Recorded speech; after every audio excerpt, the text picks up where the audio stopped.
And I was real quiet when I went in because I was wanting to kill that buck that day. I freshen my scrapes. I walk over to hang my custom gear, 0.5 and 3 sticks. I put the first stick up. I look behind me and a frickin' doe is already in my scrapes. So I have to freeze and I kneel down and I have 1 stick on the tree. And she pins me down there and dicks around by those scrapes and lays down and gets up, moves around. Finally, she's going to leave. I watch her head snap up towards me but above me. And I won't turn. I'm not moving because I don't want her to know I'm there. It was windy enough. I wasn't sure if I heard anything, but I thought I did. But as soon as her head got past me far enough to where I knew I could turn and look, my target buck is standing 15 effing yards from me, looking at her.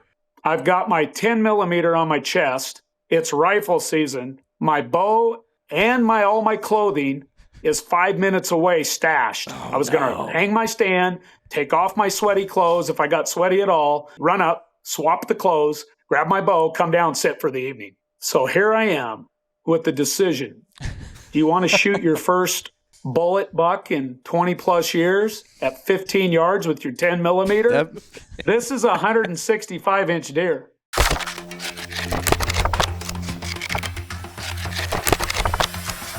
Welcome to the Just Hunt Podcast. Hey everybody, welcome to the Just Hunt Podcast. This is episode number 40, and I am excited about tonight. We have Troy Pottenger on. I have followed Troy's stuff for a long time. Honestly, how long, Troy, has it been since you've been, I guess, putting content out there, would you say? You think it's been 10 years close to, or has it been longer? Yeah, I think us old heads like me, us guys have been around the internet since the first, the old, boards were up, and we'd get on and type out a statement and talk to another guy, like the old archery talk forums and things like that.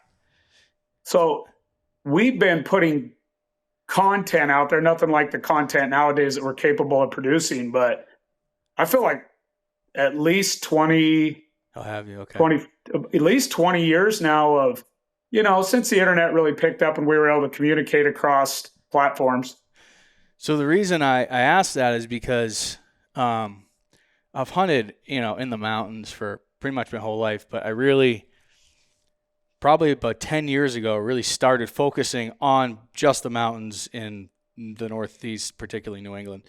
And there's a lot of trackers up here, right? They follow tracks in the snow and hunt with the pump gun and kill them that way. So there's plenty of information out there about that, but there wasn't a whole lot of information out there about hunting scrapes and bow hunting and trying to set up on a particular deer. And I remember, about a decade ago when I really got big into that aspect of it, you were one of the only people out there that I could find that had content that was relatable to me. So I immediately latched on to your stuff, and I've been following you for a while and watching some of your stuff. So it's pretty cool. I think you're one of I'd say the pioneers of the mountain hunting content, I guess is how I'd put it. Yeah. I grew up in the same scenario you're referring to. Idaho, Washington, Montana are, it's a culture of rifle hunters and trackers because of the sheer difficulty of the vast, huge public lands that are literally intimidating to a lot of guys to even consider trying to go out with a bow and arrow and be in one place for a while to kill a deer. And a lot of out west bow and arrow stuff from decades ago was always spot and stock. I always, even at a young age, wanted to do it different. And there was nobody back then that I could follow or relate to for bow hunting whitetails in my environment, because there just was nobody out there that was doing it the way I wanted to do it, with tree stands and to set up on a deer and actually kill them from a stationary position out of a stand. And as far as it evolved, really getting after specific deer. And, this was multiple decades ago. So for me personally, self-taught, literally had to apply my environment and all the obstacles that come with this huge country public land, big forested country with mountains that, run from 1,500 feet sea level up to 9,000 feet. It was cool because I was literally learning every day as I went about it. 35, 40 years ago when I was young, I was figuring it out. Like, how can I do this? Like, even as a teenager, I was asking myself, how can I target and kill big mature bucks with a bow and arrow? Because I knew in the mountains where I live and where I hunt, and because of the thickness of the vegetation and the timber, I knew I wasn't going to sneak up on them. That's just not going to happen. You're chasing your tail if you try that. It's nothing like the wide open spaces of the West where you can spot and stalk something, see it, use the wind, work in on it. Out here where I hunt, a lot of places you literally cannot see 30 to 40 yards past your face. So it's been an incredible lifelong journey for me that I wouldn't trade for anything. Do you want to talk a little bit about how you started and then maybe what made you transition? And then when you did transition to, solely bow hunting in the mountains for whitetail, not solely, I know you do other stuff, but that being your focus, what were some of like the hardest lessons or the biggest obstacles you encountered that you had to learn quickly that, hey, this doesn't work here. For me to be successful, I have to do these things. They're maybe different than, your start in hunting. Right. It all started for me when I was young. When I was like 12 or 13, my dad was a logger and my mom was a school teacher. My dad was a hell of an elk hunter and a big mule deer hunter. And he told me when we relocated when I was between 10 and 11, due to the logging business. My dad took a new job that was a really great job up in northern Idaho for logging. My mom was a teacher. And we bought a little ranch, and I'll never forget him saying this. I've said this before, but this is kind of what changed me is he said, son, because he liked to bow hunt elk and he rifle hunted a lot too. But I was really intrigued by bow hunting from my dad just through elk. But all that to say, he said, son, if you can figure out, he just said it to me one day, standing out behind our place, looking up on our hillside at the timberline, there was a couple whitetails. And he said, son, if you can figure out how to kill an old mountain whitetail with a bow, he said, you can kill anything. And I never forgot that. I was like, that's freaking awesome. Like that's a challenge, or not even a challenge. That's like I was like, Dad, I think I thought this in my mind. I never said it out loud. I just listened, but I remember thinking I'm going to do that. And I was a young teenager then. And it changed me because I started thinking about it. And through my middle school years and high school years, I really dove into everything I could find and read about bow hunting whitetails. And by the time I was in my 20s, right after I played college football, and my dad got killed when I was 17 logging. So my life really changed a lot. And I really dove into, like, when he died, I really thought about, like, what do you really want to focus on in life? Because you never know when you're going to be gone. Mm-hmm. So all of that kind of happened in about a 10-year period. And at about 22 or 3, when I got out of college and finished my years of playing college football, I was over in Montana. Anyway, all that to say, I knew in my heart from my days of growing up in St. Mary's, Idaho, and being around my mom and dad, and then losing dad, and I just knew in my heart the thing that I loved the most was whitetail deer. And to backtrack, I was killing my own bucks every year from 12 years old on, every year. And then as I got older in my teens, I started bow hunting them and really, struggled, of course, because I really didn't understand the dynamics of trying to bow hunt in the mountains with heavy predation and lots of rifle hunters running around and elk hunters running all the ridges and just a lot of movement in the mountains during season. But anyway, I dove into it and I really cared about it and took it to heart.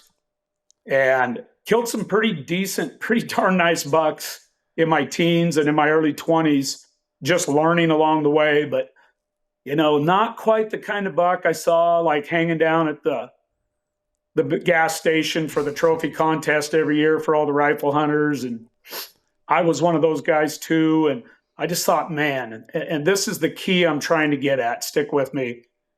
I never forgot what my dad said. He said, if you can learn to kill these big bucks, old bucks up close, distance of a bow, and back then a long bow shot was 20 yards to 30 yards. That was a long shot. Yeah. Got to remember, guys, I'm 56 years old. So my dad, I started with an old original Allen compound of my dad's. Look them up. They're some of the first compound bows ever made in the history of the United States. But anyway, I knew that I needed to get it 10 yards, maybe 15 or 20 to effectively put an arrow through a buck back then. And I had big goals. Like I didn't want to just kill bucks.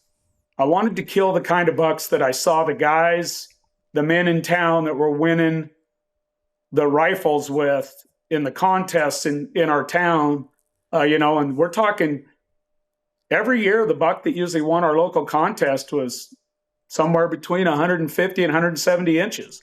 So, and those bucks still, even back then weren't just running everywhere in the mountains, but it was happening. And I knew we had good genetics, and I was absolute, just totally ate up with science and biology. So for about 10 years, I applied it all and really tried to learn about deer. And by the time I got out of college, I just shifted over. I just put a rifle away, and I said, if you really want to get good at this, if you really want to be honest with yourself, Troy, and figure it out, then only hunt them with a bow. And if you fail, that's going to be fine, because you're going to learn how to get close, and you're going to get intricate with them, and you're going to learn way more about it than shooting one from across the canyon. Guys that do that enjoy that, more power to you. But I wanted to learn deer like I wanted to be a deer. I wanted to become a whitetail deer kind of in my mind, really get to know them. So that's what I did. I dove in, and I spent 2/3, 250, 300 days a year, partial days a year after college, scouting, shed hunting, tracking, teaching myself how to bow hunt, hang stands, reading everything I get my hands on. And in my 20s, going into my 30s, I started killing some really, really nice deer, and nobody was doing it where I was from. Nobody was doing it consistently where I was from. And when I started killing those 4-year-olds and 5-year-olds a little bit in my late 20s, early 30s, it just changed me. I thought I can do this. I'm starting to figure out strategies and methods, tactics, and putting it all together to where in the mountains it can work. And scrapes were my key denominator in it, because I come from a state in Idaho where there is no baiting, or we didn't even know what it was. I'd never even heard of it when I was young. We just hunted deer, and scrapes were the one place that I consistently could get bucks to frequent. Awesome. So, that's great. That's a lot. I'm kind of digesting that. So during this progression from, hey, I want to do this, I guess that probably was a progression in itself, figuring that out as, the words of your dad to start it, or maybe that planted the seed, and then it grew till, you were in your mid to late 20s when you're actually figuring out killing it. Was there any resources? I know you said that you're self-taught, but you said you read as much as you could about whitetails. Was that what I meant about self-taught was just applying it into the mountains. Yeah. I read as much biology as I could on whitetail. Okay. Because I knew, even as a high schooler, for example, in my zoology class, I put a complete whitetail deer together, bone by bone. I mean, I was a nut, a skeleton of, I love whitetails. So, but I knew that I needed to crack a code of some of their vulnerabilities. So, and this was just me thinking about this on my own in my mind. I never really talked to people about it much. All my buddies were hunters, and we all loved to hunt. And the whole time through high school, I'm just thinking, okay, how can I figure out how to do what these guys are doing with a gun with a bow? So I thought I got to figure out whitetail weaknesses that I can capitalize on. So I did a ton of reading in the old days on biology of whitetails, and every author out there I could get my hands on that really dove into the science of a whitetail, I read and picked up some like a really important variables and stimulus and just things that I felt like would give me a shot to be where a mature buck would want to be during the times that I could hunt them. And of course, I read everything that I could about out in the Midwest. And whitetail deer are still whitetail deer. They still do whitetail deer things. So I took as much as I could from that Midwest mindset too. I read all the books. I had all the books on the Benoits. Yep. I had it all. I read all the guys from Maine to me out west. That meaning just anything I get my hands on. And what I found was I decided I'm going to base everything on sound biological science on how I approach killing a deer or getting the opportunity to get so close that I can shoot him with a bow. Mm-hmm. And it started happening. When I was young, I went through the calling phase, and when I was young, I hunted scrapes, but I kept running into the best deer in my mountains on scrapes. And this was before trail cameras. So back then, a lot of times it was me hunting over an existing scrape that I found out of a wooden tree stand that I built and packed in, and it probably weighed 50 to 60 pounds. And tougher than hell when I was young, straight out of playing college football, and was in good shape. And I grew up logging with my dad, so I knew how to work extremely hard. And hard work I always enjoyed. I never shied away from it. So all this kind of worked to help me enjoy the work and the struggle and the hardness of it. I've still to this day never done anything harder in my life than sawing logs for my dad on a full-time logging crew when I was in my teens. If OSHA would ever found out I wasn't 18, they'd have freaked. But my dad just always had me working with him, and I used to lie about my age. And back then, they never checked on it. And so I started working with my dad in the woods, logging with him when I was 13 in the summers. Full summer, full-time, man work every day, all summer long. Anyway, all that to say, it helped me. Because when I dove into the whitetail thing hard after college, it was enjoyable. The hard work and the suck of it was enjoyable. I really enjoyed it, and the failures didn't bother me. So It just continued to evolve because I loved it. And I worked year round. I talked to a guy today online where I remember some years where 200 sheds, 250 sheds was not out of the question. I was putting on so many miles and backtracking bucks and learning about where they shed and where they bedded and learning about where they would move with a foot of snow versus 2 feet of snow. All of that started to make sense. But there's so much to unpack when you guys ask me these questions, because it wasn't something simple or easy. It just continued to evolve, if you will. And I loved it. And I got ate up by it. Probably the reason why I didn't get married till I was 29 years old, 30 years old, was because I was so ate up with whitetail deer all through my 20s. That makes a lot of sense. So then I have a couple things I'd love to ask you about, and you kind of made a comment there that was perfect, and I think it ties into a lot of stuff that I've been thinking about lately. And we'll talk, if you can talk about how you locate some of these older age class, bigger antler class bucks, and then also how that's changed from when you said you didn't have trail cameras to now you do have them. That's something I really would love to hear about, is how you did it originally, and how maybe I'm speculating, but maybe the class of bucks you've been able to locate now has been easier, better. I don't know. Maybe you can explain what that looks like and how it's maybe changed over the years. Yeah. So before trail cameras, I was a shed hunting maniac, and when you pick up a 70-inch shed, there's no bullshit there. You know what you found.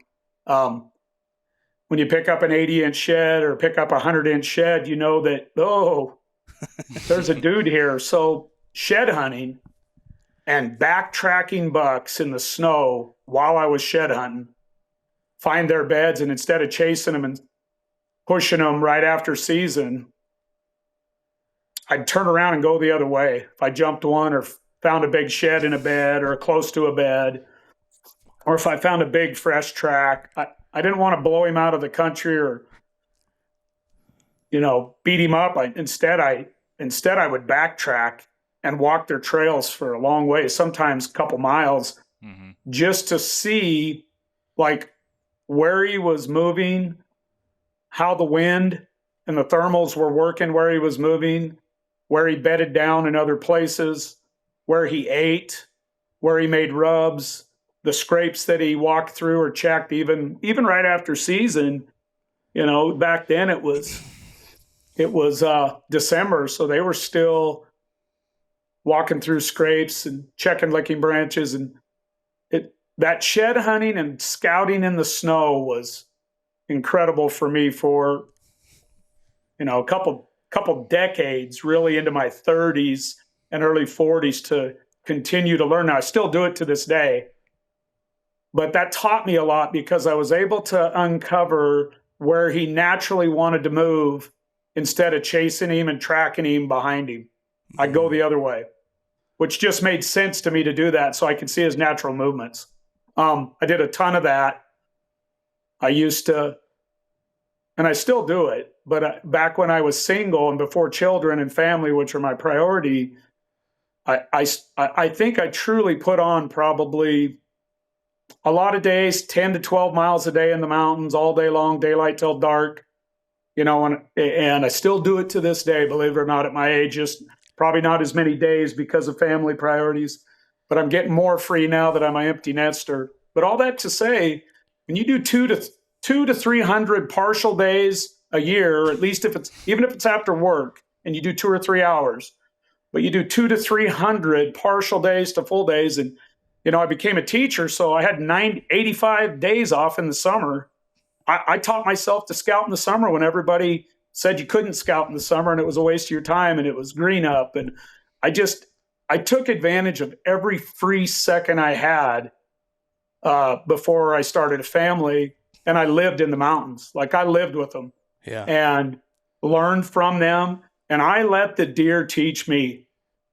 I quit listening to what everybody was telling me how deer behaved, because I was spending way more time. I was spending 10 times more time in the woods than the biologists around here that sat behind a desk. Yep.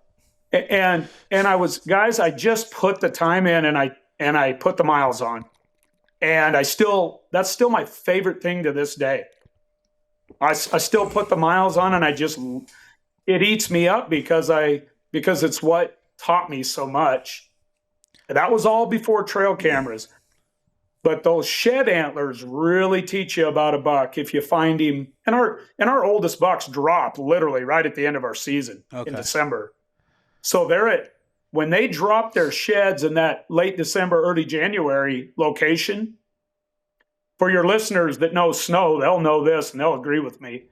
Those big bucks, when they drop before the snow pushes them out of their hideouts after being hunted for 3 straight months, you want to talk about finding a gold mine where a buck wants to hide out, like it's a dead giveaway. So I started doubling back on all those hideouts, guys, that I was finding through shed finds and big tracks before trail cameras. And then I started seeing those deer the next year, moving to those hideouts when the pressure got on. So so I'm just trying to relate it to here, and we have very similar stuff.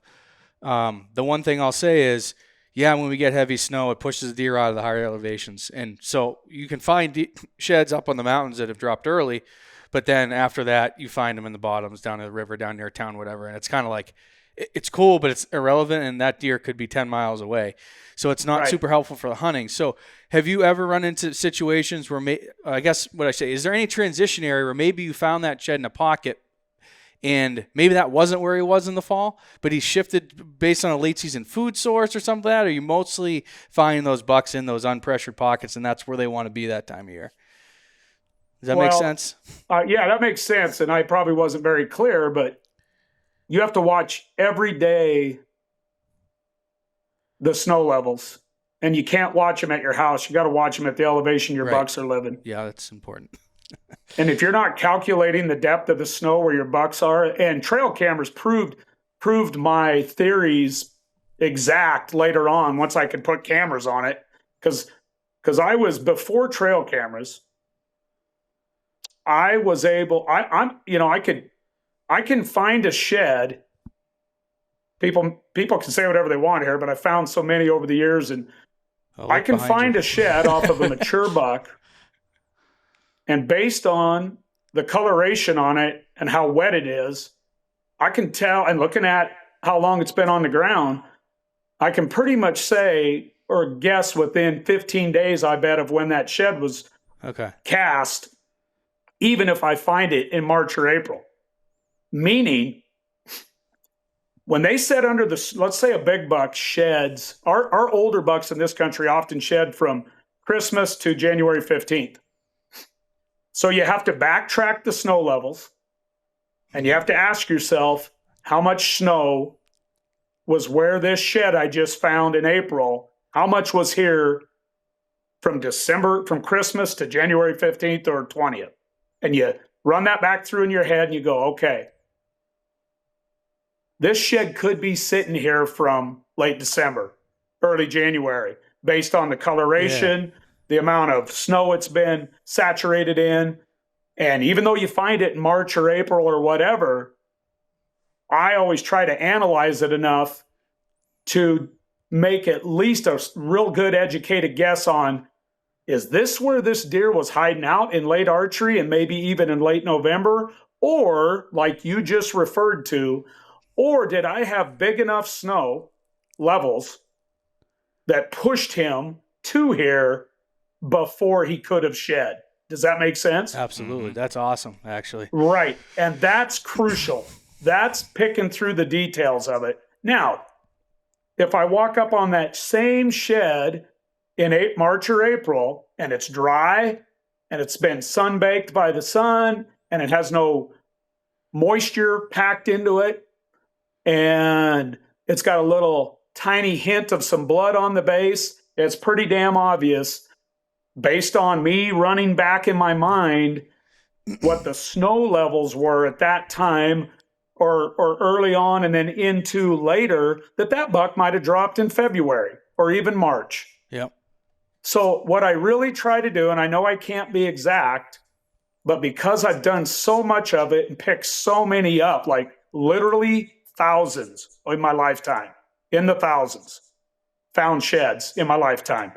150, 100, 200, 250 a year for a lot of years.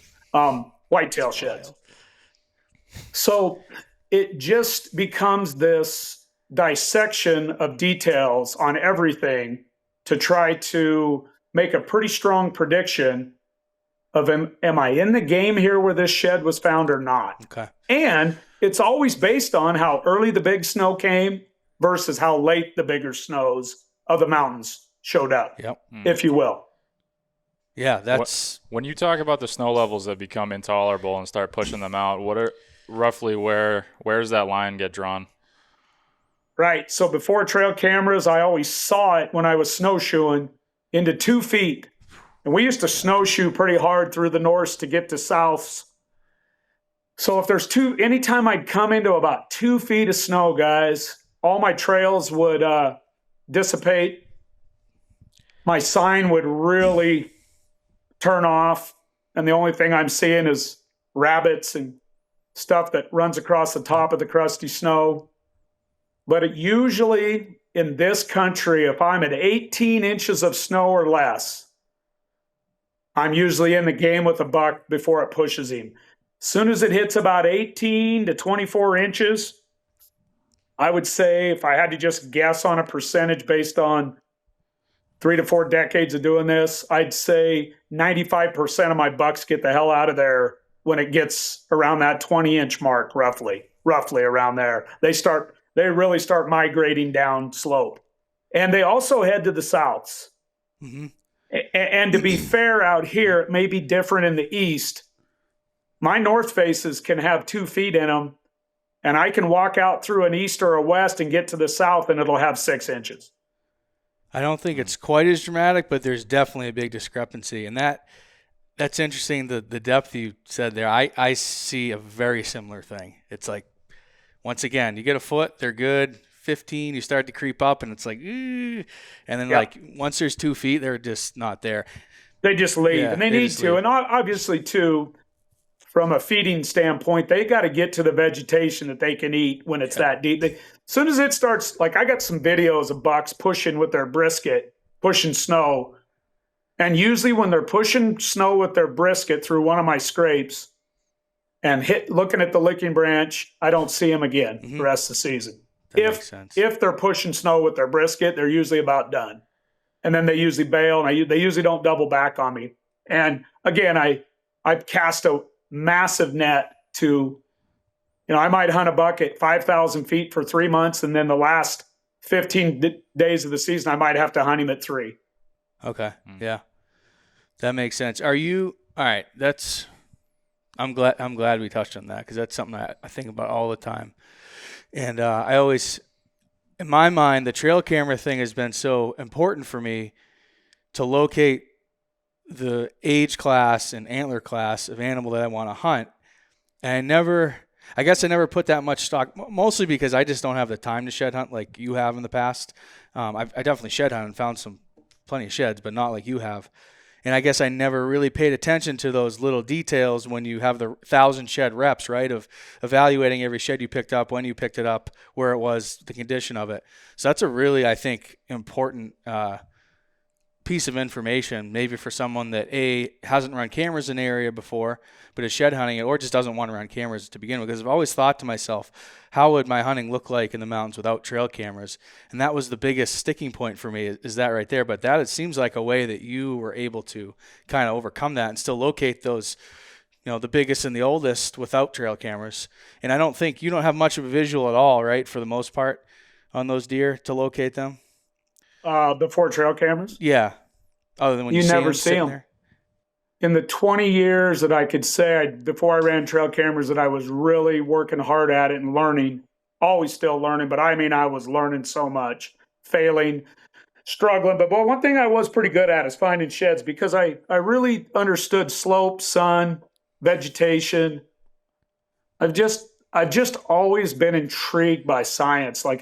I love it. And it's motivated me to, everything happens for a reason on this planet, whether people want to believe it or not. Biologically driven, we're all biologically driven. We're all DNA driven. We're all driven by our own DNA and our biology, and deer are no different. Before the trail cameras taught me so much about whitetails, because I had to physically go do it and kinesthetically feel it, touch it, smell it, feel the air, feel the currents, feel the thermals, feel the prevailing winds, do it in the shitty ass weather all day, do it with full rain gear on all day. I still do that. You just soak so much in when you're willing to put yourself out there. And there was nothing, guys, I love to do more. I am a loner. I'm a loner. I like to go off by myself. I was probably born 200 years too late on this planet, but I also am grateful for some of that, because it never bothered me just being alone doing this day after day after day. And when I say days, to be clear, a lot of times it was 4 hours after work. You know what I mean? Yep. And then on the weekends. But you did ask me to talk about trail cameras too. Once I got my hand on trail cameras, I was like a kid in a candy store, because cameras started showing me and confirming to me everything that I was visualizing with tracking, big tracks, big rubs, massive scrapes, and great sheds. Trail cameras just confirmed it all. And then I went completely bonkers nuts when we could run video. Yeah. I was like, are you kidding me? Now I can run 20, 30 seconds of video on a buck and learn about his personality, his demeanor. Are you kidding? You know, I started like as soon as we could run video back in the early 2000s, like around almost 2010, a little early, and right after that, we started running more video. I just turned everything to video, and my one camera I would put on pictures was just for identification, but I started running 2 and 3 cameras at every big scrape as soon as I realized what video was doing for me. Because I hunt and live where you can't glass whitetails like you can in Iowa off your back porch. Yeah. Mm-hmm. The bucks I hunt a lot of times are 2, 3, 4 hours from me. So cameras to me are like a guy's Swarovski or Vortex Razor binoculars or spotting scope because of my environment and habitat. Yep. It's so tight and so thick. Rarely do I ever jump a big buck up and see him ever, even to this day. He'll be gone before I get to him. And it's because I have lions and wolves everywhere. These deer know not to let any noise get close to them or bad smell. So anyway, all that to say, cameras just, like I literally went nuts with video camera because I could decipher a buck's demeanor. I could learn so much about all the does that were at my scrapes. I could see the personality or the demeanors in the does that were different. The old, the mean old girl in the family group versus a doe that was more submissive, and then the bucks that were maybe had a bigger rack but more submissive and more not as dominant versus the bully bucks. Like I just started seeing it all, and that kind of stuff just blew me away in the kind of around that 2010, a little before, a little after, when those video cameras were available. Being able to video with a trail camera. That makes me wonder, because we talked last week a lot about one particular buck in New Hampshire here that Brett was hunting a lot this last year, and he seemed to absolutely hate and avoid trail cameras across this whole mountain range. So putting 2, 3 cameras in one particular scrape, have you ever, in your time doing that, noticed any type of negative effect as a whole or with particular deer? Oh, yeah. I had to learn early on, well, here's what happened, because this will make sense to everybody. When trail cameras first came out, deer had never seen them, had no clue what they were. So you go through that group of deer in those first years of trail cameras starting to show up in the mountains or anywhere on the planet. And they're curious and they wonder what they are. But deer have evolved big time because they relate every piece of danger or human scent that's on a camera to danger, and they start associating it with cameras. And, deer are all just stimulus driven. Negative, positive stimulus. That's it. That's what drives them. So I watched it change early on, very early on when I first started hanging cameras on trees. There wasn't a lot of negativity towards them. And we're talking noisy flash cameras. Yeah. And then I used to run the ones that had the little camera inside of it that you pulled out and went and got the film processed at the pharmacy. Yep. I'm talking old hat here, guys. Anyway, but then I watched it change. Deer got privy to them. Everybody starts running trail cameras, so to speak, if you will. And then I watched deer really get privy to them. And some deer, any deer that has a bad experience with a trail camera and a life, like something that shocks them or scares them at a trail camera, even to this day, those are my bucks that are the most camera shy. So obviously, as soon as I started picking up on camera shyness of deer into the teens, the 2000 teen years, I still like to run 2 or 3, and I run them way apart and back because I want to get all these different views of how the deer in the area, all the deer enter the scrape or enter trail system to get to my scrapes. And I want to see how different deer demeanor behave with different wind. So I always hang a wind indicator in all my cameras and video that deer don't know that it's a wind indicator. Yeah. It's, I use old man's beard. A lot of people call it witch's hair. It's all natural. But I started hanging cameras really high and way back.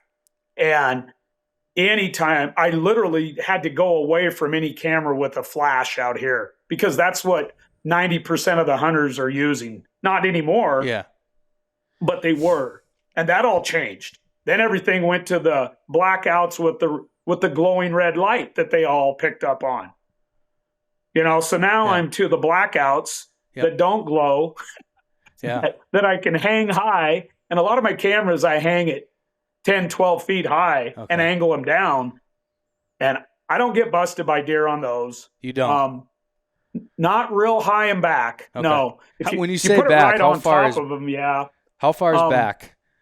Well, I'm running a lot. Obviously I had to test 1 million different cameras over the years. And fortunately now I've got the new improved Stealth as a sponsor for Whitetail Addictions for us. So I really love those new Stealths that have came out recently just because they built a camera that doesn't glow, makes no noise. I can hang it high, and I can hang it 30 feet away. Okay. 40 feet away and pick up all the video. So for example, like this year, guys, on the one deer I hunted and the only deer I wanted to kill, I never spooked him or any of the does in there or other bucks. But a lot of it had to do with in my opinion, where I was putting cameras. And to be fair, I studied every deer in there from May on these scrapes in May when my son and Ty and I found these scrapes in May.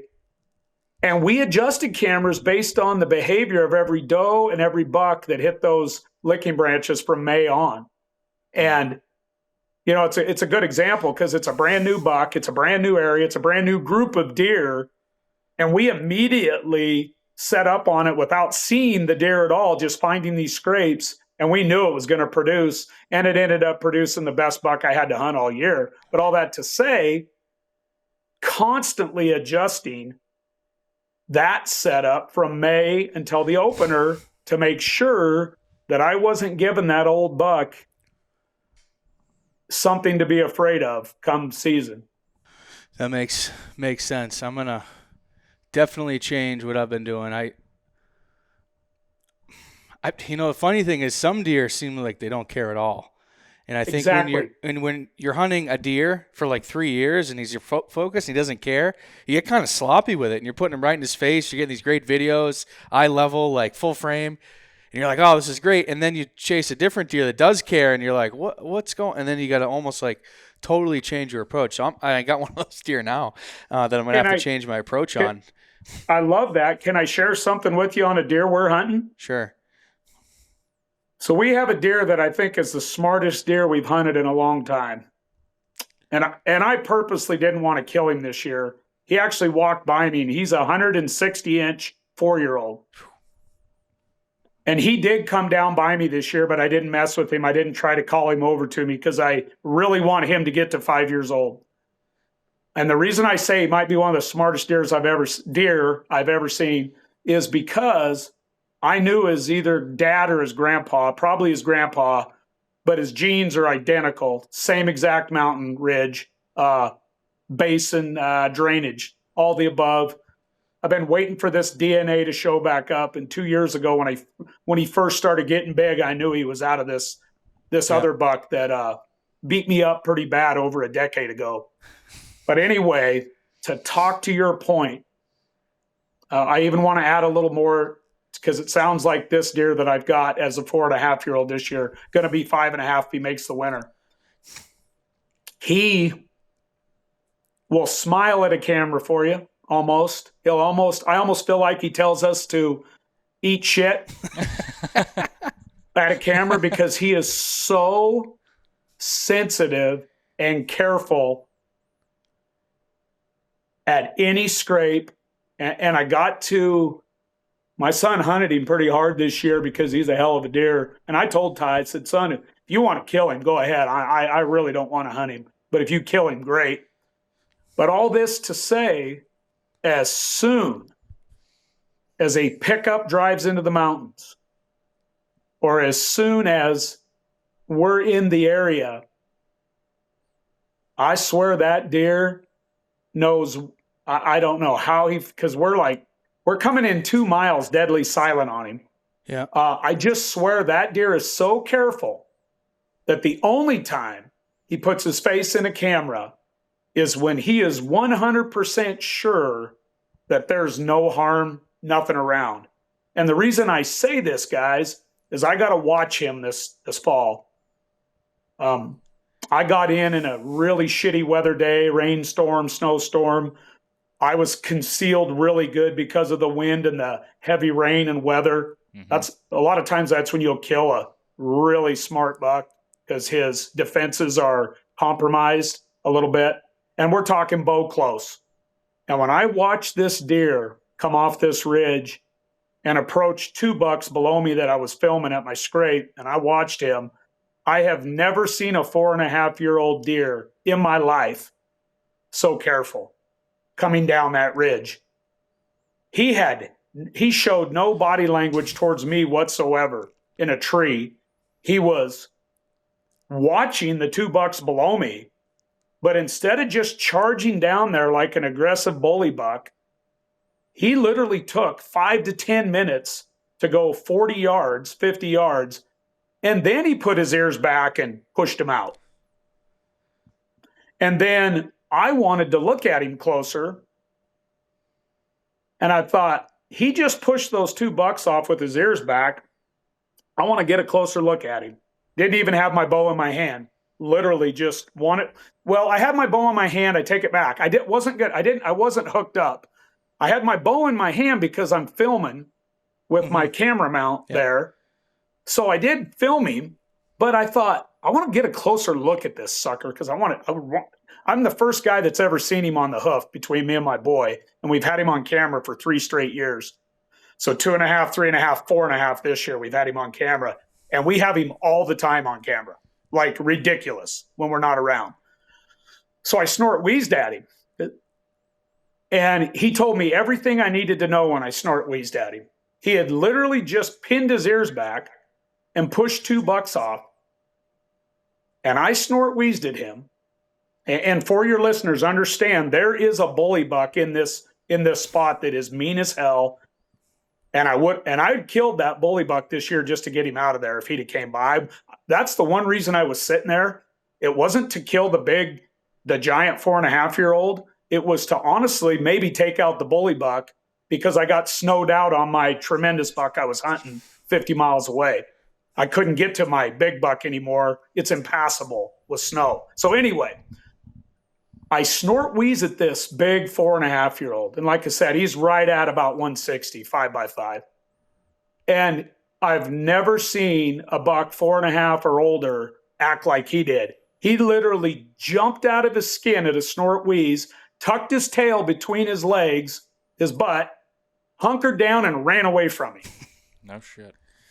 And he was 50 yards away when he did it. 90% of my mountain bucks that are tough and ornery, if I snort wheeze at them and they don't know I'm there, and this deer had no idea I was there, my wind was blowing perfect away from him, they turn, they stop, they bristle up, and they stand there for a while, and they'll come to me usually. And when he showed me that, I thought, that buck right there might be the sketchiest 4.5-year-old smartest deer I've seen. Like, he's either had his ass kicked really good by my bully buck that's there, but he is also, based on watching him come down that hill in person and the way he behaved, he told me all I needed to know. I'm literally hunting a buck that walks on eggshells all the time. He just does. Yeah. and I didn't want to kill him, fellas. Yeah. I just wanted to check him out. So I didn't even want to kill him. Next year, is that going to change your approach at all to him? Yeah. That's my point. What are some of the things you think you're going to do differently this year? Well, that's my if point. he's there and he's Yep. he's big enough or old enough for Yeah. it, I guess is Oh, probably he's important. 5 years old next year. He's fair game for me and my son. Like I said, Ty was hunting him a little bit this year, but Ty ended up shooting an older, bigger buck. That's a whole different story. Ask me about that later. Ty ended up shooting the best buck in our drainage this year there. Oh, awesome. But anyway, all that to say, the point there is that deer showed me some cards at 4.5 that I could pick up a little bit on with video, because he would always shy away from the bully buck if they showed up at the scrape at the same time, which they did a couple times over the years. And we also paid close attention that anytime the big bully buck was at one of the 3 scrapes we get him on, then he, our stud 4.5-year-old, would leave. He'd be gone for 2 or 3 days. So we're putting all these puzzle pieces together the last couple of years with this big bully buck that's 7. He's 7 years old. But yeah, 100%. Next year in the game, if this deer makes the winter, he's going to be a hell of a 5-year-old, straight out of what I call his grandpa. I don't think it was his dad. It's too many years ago. Literally looks just spitting image of him. And I've been waiting for this typical genetic to show back up, and it's tremendous for this country. Yep. It's like he might be a booner next year. Yeah. Like he could legit be a net booner potentially if he puts on a bunch of mass and a little bit of time length. But anyway, all that to say, yeah, I'll have to hunt that deer extremely quiet, careful, probably only kill him. I'll probably kill it. If one of us kills him, I'll bet we don't make a sound. There's probably going to end up being other bucks or doe distraction involved in the scenario. So that he's comfortable to come into the scrape. Yeah, watching him come towards those bucks I was filming in my scrapes, literally right down below where my feet were pointed. He took forever staring at them, and he wasn't doing the wind check or nothing. I've watched so many deer. It wasn't a wind thing. I really believe part of it was he was making sure potentially that big guy, big bully buck, who's there a lot too, wasn't around. And I have video evidence of this buck getting bullied by that big buck, or that old buck that I'm talking about, the old dude. Yeah, I'll have to hunt him real careful. I'll never call at him again. Maybe a soft social doe grunt, that would be it. And you said that was a bad weather day? Yeah, it was what I mean by bad weather day is good for me as a hunter. Yeah. Most guys don't go hunt it. Windy, rain, sleet, snow, all the above. Those kind of days, if you're willing to hunt them and hunt them all day, especially in November, telling you, it's just simple science. You know, if you study how a buck's nose works, and in heavy rain and a lot of precipitation, there's a lot of scent molecules that don't get to his nose. And people will say, well, why do they lick their nose? Well, that's when it's usually dry out or not just pouring the rain. My son shot the biggest buck in the drainage this year, and it was on a terrible day. Trees, some of the trees were snapping off. The wind was blowing hard. Rain was sideways. It was just a nightmare. He was probably one of the only guys in the mountains willing to set it all day. And it's all on film. Like it's legit. We film everything. I'd love to understand what the deer herd in these pockets that are related to these scrapes look like. I know it seems like your main focus is scrapes. You made a comment that you're getting I think that bully buck on one of 3 scrapes. Are those scrapes close? Bucks on 3 different spots. Okay. What does that look like? What does like the range travel look like? Are you picking these? Are you trying to pick these bucks up in different areas that are a mile, 2 miles apart, half mile? What does that look like for your area as far as like how far are they ranging and how big of an area you actually focus on? Obviously, they probably cover a bigger area than you know of, and you don't know everywhere they go. That's probably impossible to figure out. But what are you concerning yourself with that's impactful and matters in your strategy, if that makes sense? Yeah, I play the long game, and I put place bucks in the mountains where I want them to be happy. I condition them to want to be, and I base it all on how the wind and the thermals run the ridges daily, yearly, and where the feed is and where they feel really safe from everybody else that hunts. And then I work really hard with scrapes to keep them, really get their attention and keep them busy, happy. The does are there, the bedding is there, the feed is there, the water's there.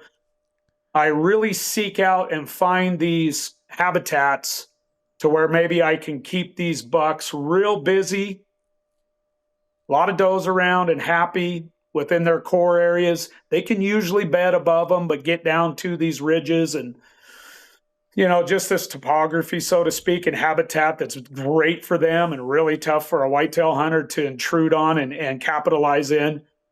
And then try to keep, when I say I play the long game, guys, I raise these bucks on my scrapes from when they're 2.5 on. And when they're young, they love them, and they're kids, and they act like kids, and they're happy, and they hammer these scrapes, and they run back and forth over, let's say it's a mile and a half stretch. And there's some serious cool topography in there for a reason that helps me hunt them when I don't have to deal with a lot of other guys, because there's a lot of work that goes to getting into these places. But anyway, all that to say, you watch these bucks at 2.5, 3.5, 4.5 grow up on these scrapes. And a good example is, this scenario I just talked to you about. I killed my big buck last year out of the same tree stand because he was 5.5. So what it turns into in the long game, guys, which is just unbelievable.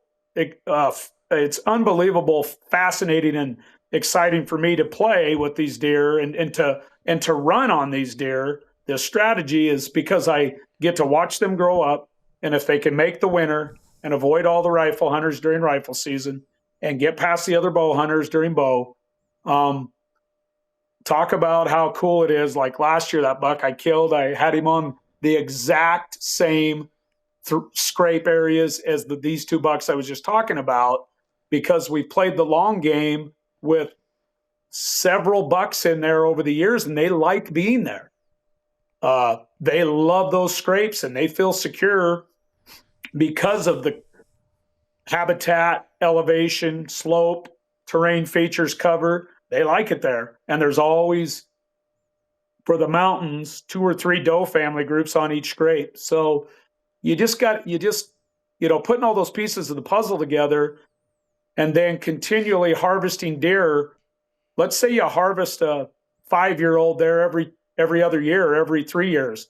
That's a pretty good run on one tree stand for over a decade, Yeah, real good. Meaning one location. Sure. I shouldn't say stand, because we'll move the stands around a little bit sometimes based on different bucks' tendencies of liking to come into these spots. But the location itself, the scrape itself, is a gold mine.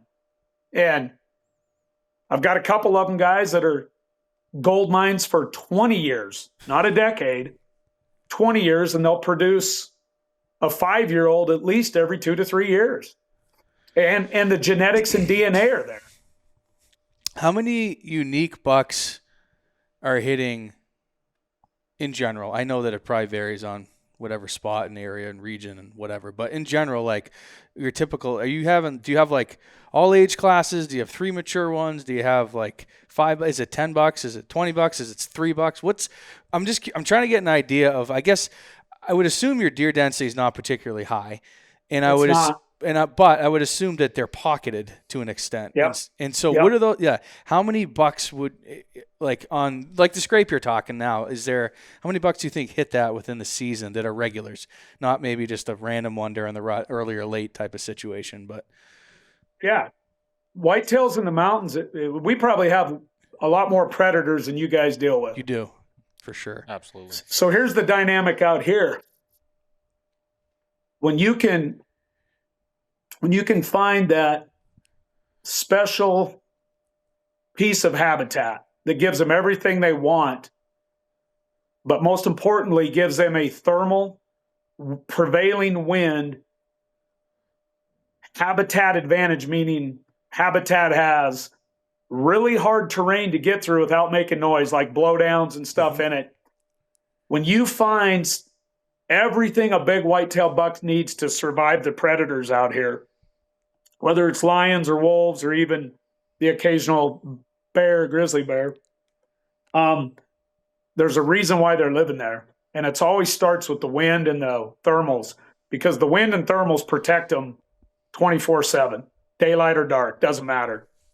What I base everything off of wind and thermals that'll take you right to where these pockets are, if you look at it that way versus looking just at deer sign. And then habitat is right behind that. It's got to have the habitat. It's got to have the feed. It's got to have water. And it's got to have the right slope to keep them alive when it gets cold so they can shift out into the souths and all that. Anyway, all that to say, when you get, you're right on the word pocket. When you find these pockets in mountain country, you can go from one deer on camera in a week to a couple deer every day or at least every other day. And then during the rut, you, on a really great day, when there's a lot of movement for a reason to get to those scrapes and check those scrapes and does are ready, the local does that use the scrapes and are there and ready, you might see 10 or 12 deer in one day, which is just wicked in the mountains to see that many deer in a day. Now that doesn't happen very often, but that's what I strive for, is places where every doe, every buck that lives within 1 mile to 2 miles of that knows of it and also is very comfortable daylighting there. That's what I try to find. And I do find those places. And what happens when you find those type of pockets with all of the aforementioned details that I tried to share with you, I hope that made sense. When you find those pockets with all of that all those other variables attached to the equation, there's always, every time I find one of these, I find it by scouting, like we did this year on the buck I hunted all year that Ty and I found in May. There's always massive, blown up, multiple community scrape clusters or a big scrape. Always. It's always there. And I've also been able to create a few of those in heavy transition areas in the mountains and just place a big scrape there. And then it started to turn into more of a hangout, if that makes sense. Yeah, it does make sense. So when you're, if you located a buck that you want to kill, say next year, I assume from, our conversation that you probably already have a plan to kill him before the season even comes. Like, where he's there, where you can kill him. But when you say if I locate, do you mean for the first time, or I know him and he's grown up on me? No, and he's grown up. But it could be either, really. But either or. But well, it's a lot different. Okay. That's a way different scenario. So let's run through both then. So the deer that you are aware of, you've grown up, you've watched them for 4 years, you've seen them, whatever. Right. The next year, what do you need as far as information and current intel to go hunt him on that scrape, or that to hit go on the plan, set the plan into motion that you've been thinking about for 4 years? What information do you just need to know he's alive and there? Or do you need more like, hey, he's frequenting it now, or now, like, what's the trigger to go in and actually hunt that deer? Well, how about we use my last 3 years of bucks? Sure. Every one of them I knew, they grew up on me. Yep. A 172, a 174, and a 168. Public mountain bucks. So they were all at least 5 years old. I had every one of them at 2.5. I left them alone. I let them walk when they were in the 150s. I didn't see them a lot, but I lived with them, meaning with cameras, me, conditioned, watched them, really focused in on their demeanor. And when it came time to go kill them at 5 and 6 years old, 2 of them were 5.5, 1 6.5. 6 and a half. When I went to go kill them, I think I hunted 3 to 5 days on the first one in 22. I think I hunted 3 to 5 days max, maybe even less on the second one, that big 174. And then last year, that 168, I hunted him strategically based on a doe's photo period that he bred the year before at the same scrape. I killed him literally on the same doe a year later, same date, a day later. So that historical data and the data that I have on my does and the information that I keep tabs of when my does come into heat, and I know all my does by their faces and bodies, that none of them look the same. They're all very distinct like a buck. They look different. They act different. They behave different. I really make sure to date all the photo periods on my does because that's the one constant every year. They always cycle back in the next year within a day or two. And if they're alive, they seek out and know where the best genetics and best DNA bucks are too. And that's where they want to hang out. That's why they hang out at those scrapes because they are, it's ingrained to them to smell the scent of a whitetail buck and can tell without them consciously thinking about it. They can sense if he's metabolizing protein in a real healthy way. And they know that's a sign of, hey, I need to stay here. This is a very healthy deer or buck population here. Anyway, all that to say, so the last 3 years, guys, that's the kind of buck I hunted and killed. And I didn't have to hunt a million days because of the historical data with them. Okay. As soon as you jump into a brand new buck in the mountains that's old, like I did this year, didn't know who he was till May.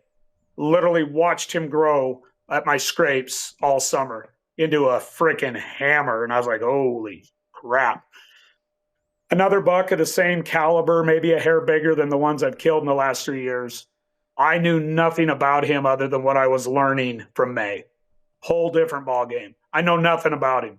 I don't know if he transitions 4 or 5 miles away to breed. I don't know it. So I had to hunt him based on my gut and intel of how he was behaving, where I decided to hunt him on the scrapes that Ty and I found back in May. And he was much more difficult to predict because I know nothing about him from August 30th till December 24th. I know nothing about him from the past then. I know nothing about the does that lived there on those scrapes. Now, the whole time I hunted this buck this year, trust me, I'm taking down every imaginable mental note that I can with the wind, the thermals when I'm sitting there, the bucks that do come by, the does that do come through, the does that do come into heat. I've got all those dates down now. Guess what? I didn't draw my bow this year. And I hunted that buck till it was impassable, till I literally couldn't get my truck to him. And it was almost, 20 miles in the mountains off the highway. All that to say, that buck did stick around just enough for me, frequent-wise daylight, to keep after him. But nowhere near in the game that I was on the previous 3 years of bucks that I played the long game on. Does that help, guys? Absolutely. So when you say just frequently enough, were you getting him like on cameras once a week, twice a week? What would that look? Something like that? Yeah, I knew I was, guys, the way this mountain range sets up and the way this basin sets up on him, I had to climb to him to even get him daylight, where we found these scrapes. And by the way, these scrapes were phenomenal this year for just activity. With the way the wind and the slope is in there and where the thermals work in there, I knew I was cutting it pretty tight. And not knowing this deer, I was getting him about once every week or 2 weeks in the early season, which isn't much. Yeah. Okay. But I didn't care because in the early season, I just kept thinking, early season, I'm going to roll the dice because he is daylighting a little bit. And I know how early season works out here. These bucks have so much feed and it's so hot and they got to travel so far for water. And we're literally in wildfires. Yeah. Like Ty and I had to sneak through and drive through forest fires that the roads were shut down to through traffic on to get to some of these deer. Yeah. So my whole point is, and you could go through, you You're supposed to kind of live up there. But anyway, to get through places like that, I wasn't super concerned. And also, I was really wanting Ty to kill his big buck. So I was just kind of letting Ty get after his. And I was still thinking, I might catch that sucker early season on one of his daily, once a week scrape visits. But when it hit late October, I was real happy. We can't hunt this spot till November. Our season's, it's weird out here, guys. The spot I can't hunt till November. It closes down. The season's closed. Okay. I could have hunted him if I was rifle hunting, but I don't rifle hunt. So Gotcha. The rifle hunters had him all October. They could hunt him in October. And what I did is hunted a different state for a different buck a little bit and kept tabs on him. Wasn't really in the game with a different buck that I thought I was going to get on in November too. And what happened is late October, this big dude started living on these scrapes that we had found him on in May. And then I'm like, okay. And even Ty said it. He goes, Dad, that deer's in trouble. And in the back of my mind, I thought, I got a chance because he's every other day to 3 times a week to at least twice a week daylighting. Okay. All right. That's what that's good. That's what I'm wondering about. Yeah. So I'm literally documenting everything on him from late October on because I don't know this buck, guys. He's everything he teaches me every day is new. Yep. So I stayed with that scrape location. And I never saw him in the daylight the whole month of November. And I didn't overhunt it, but I hunted it every chance I could on a fair wind or a good wind. And the thing that I don't know about this deer and with mountain deer out here, some of my mountain deer, and this is all based on trail camera evidence from other drainages, some of my mountain deer in 24 to 48 hours will do a 10-mile loop. Yeah. 10 full mile loop if you track where you got them on different cameras in 2 drainages. Yep. So what happens to you there is if he gets into the next drainage over and gets on a doe, you might not see him 5 or 6 days before he ever comes back to check the place I'm hunting him. And the country is so vast, the truth is, I don't even know where to go look for him yet because he's new to me. Mm-hmm. So I'm trying to play my highest odds of catch him here. Catch him here. Do you think that there is a better place to catch him than where you were? Or do you think there could be a better place to catch him than where you were? I do believe there could be. Okay. But the problem with it this year, and the reason I played it the way I did, from a lot of experience, as soon as you start pushing up into big drainages too far, and understand, you're never going to glass these deer or see them. Right. You're going to see them from the stand and either kill them or screw it up one time. It's kind of how it works. I wanted to push up deeper, but I said I'm not going to do it this year. I've got enough evidence here and enough good does that haven't come into heat yet. Mm-hmm. I just kept banking on my 4 adult does that I knew only one had come into heat in late October when I couldn't hunt him, and he was on her. And then he left her, which makes sense after 3 or 4 days, and he was off on another doe somewhere. Mm-hmm. But I had 3 more does. I had 3 more does that were adults. And I was praying that one of them would come into heat pretty soon because I figured he'd show. 2 of my 3 adult does didn't even act like they were in heat till late November. So I didn't know that either about my does. Now, he did frequent a little bit. Now, I had to work 4 days a week, 3 days off. Yeah. I work a 4-day week. He could have easily somehow been picking me up on a thermal wind based on his entrance into my scrape too. I mean, you got to be honest with yourself. He might have known I was there. Yeah. But I played the odds. I kept thinking he might slip up on me. I was really watching my video on him where he would enter from and exit. He always had a wind advantage. And I was trying to hunt just off to the edge of it and I had a little opening off to the edge of where the wind, the prevailing, and the thermals pushed up during the day. Now, on a downhill thermal, he's a dead deer. What's funny is that sucker'd show up with that prevailing wind and uphill thermal pretty much only during the day. What for a slope is reason. he on? What? What slope is this on? What facing? It's facing the northwest, and in the winter I get a lot of north and west winds out here in the winter. Yeah. So it's blowing into that Or face. in the late season. Yeah. Do you have? So I find a lot on north faces, particularly steeps, that it seems like almost all day that thermal will fall. No, you don't get not that here. No. Okay. So I wonder if No. that's interesting. My thermal in the morning from September to December 5th, the last day I could get through to this deer, which I'm running 37s on a 4-inch lift and a 500 horsepower Cummins loaded down so I can get into him, 2 feet of snow. But what I'm doing is running a high line of 2 feet of snow for about 5 miles way up high, and then I drop down into him where the elevation's a lot lower and I have less snow. So he was in there. Yeah. So it was like I was really working to get to this deer, and based on my odometer, I was 8 miles beyond any other truck I saw parked. I was the only track for the last 10 or 15 days I hunted him. So I had him to myself, but I mean, I really got to be honest with myself. He either knew, and I was riding an e-bike the last mile and a half to him so I wouldn't make any noise, and then climbing a mountain to get in my stand, straight up, to get to his basin. But all this to say a ton of work, riding an e-bike and over a foot of snow so I wouldn't make noise, parking back around behind a ridge so he couldn't hear my truck. I was doing everything I could right, leaving at 3:30 in the morning so that I could hunt him at 7 a.m. All that to say, guys, one of two things. My wind was cutting it too tight, and he knew I was there and always would probably check me, even though I can't prove it because I couldn't see him, or he never blew. I never heard anything.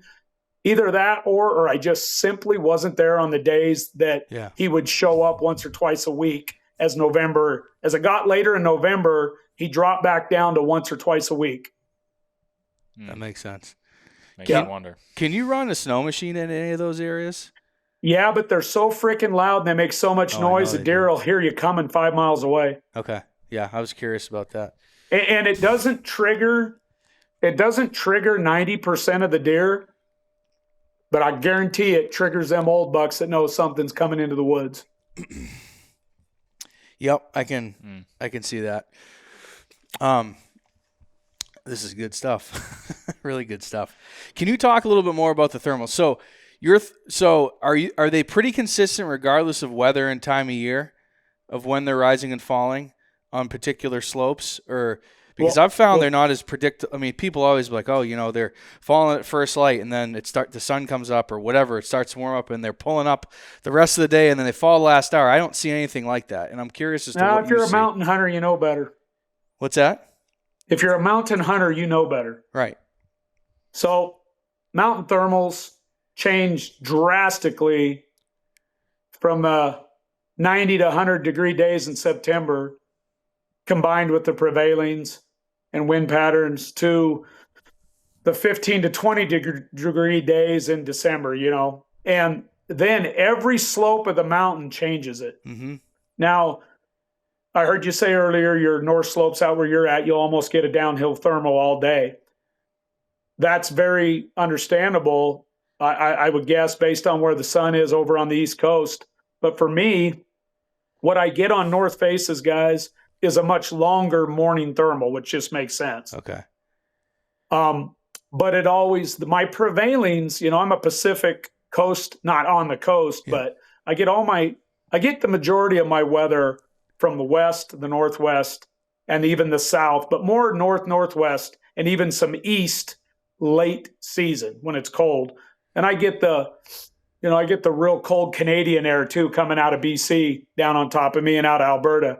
But all that to say, my thermals change a lot based on slope, ambient temperature, and then of course, when you mix in prevailing winds that jump up over 10, 12, 13 miles an hour, then sometimes that will trump them too. But it usually takes a pretty good prevailing to trump them.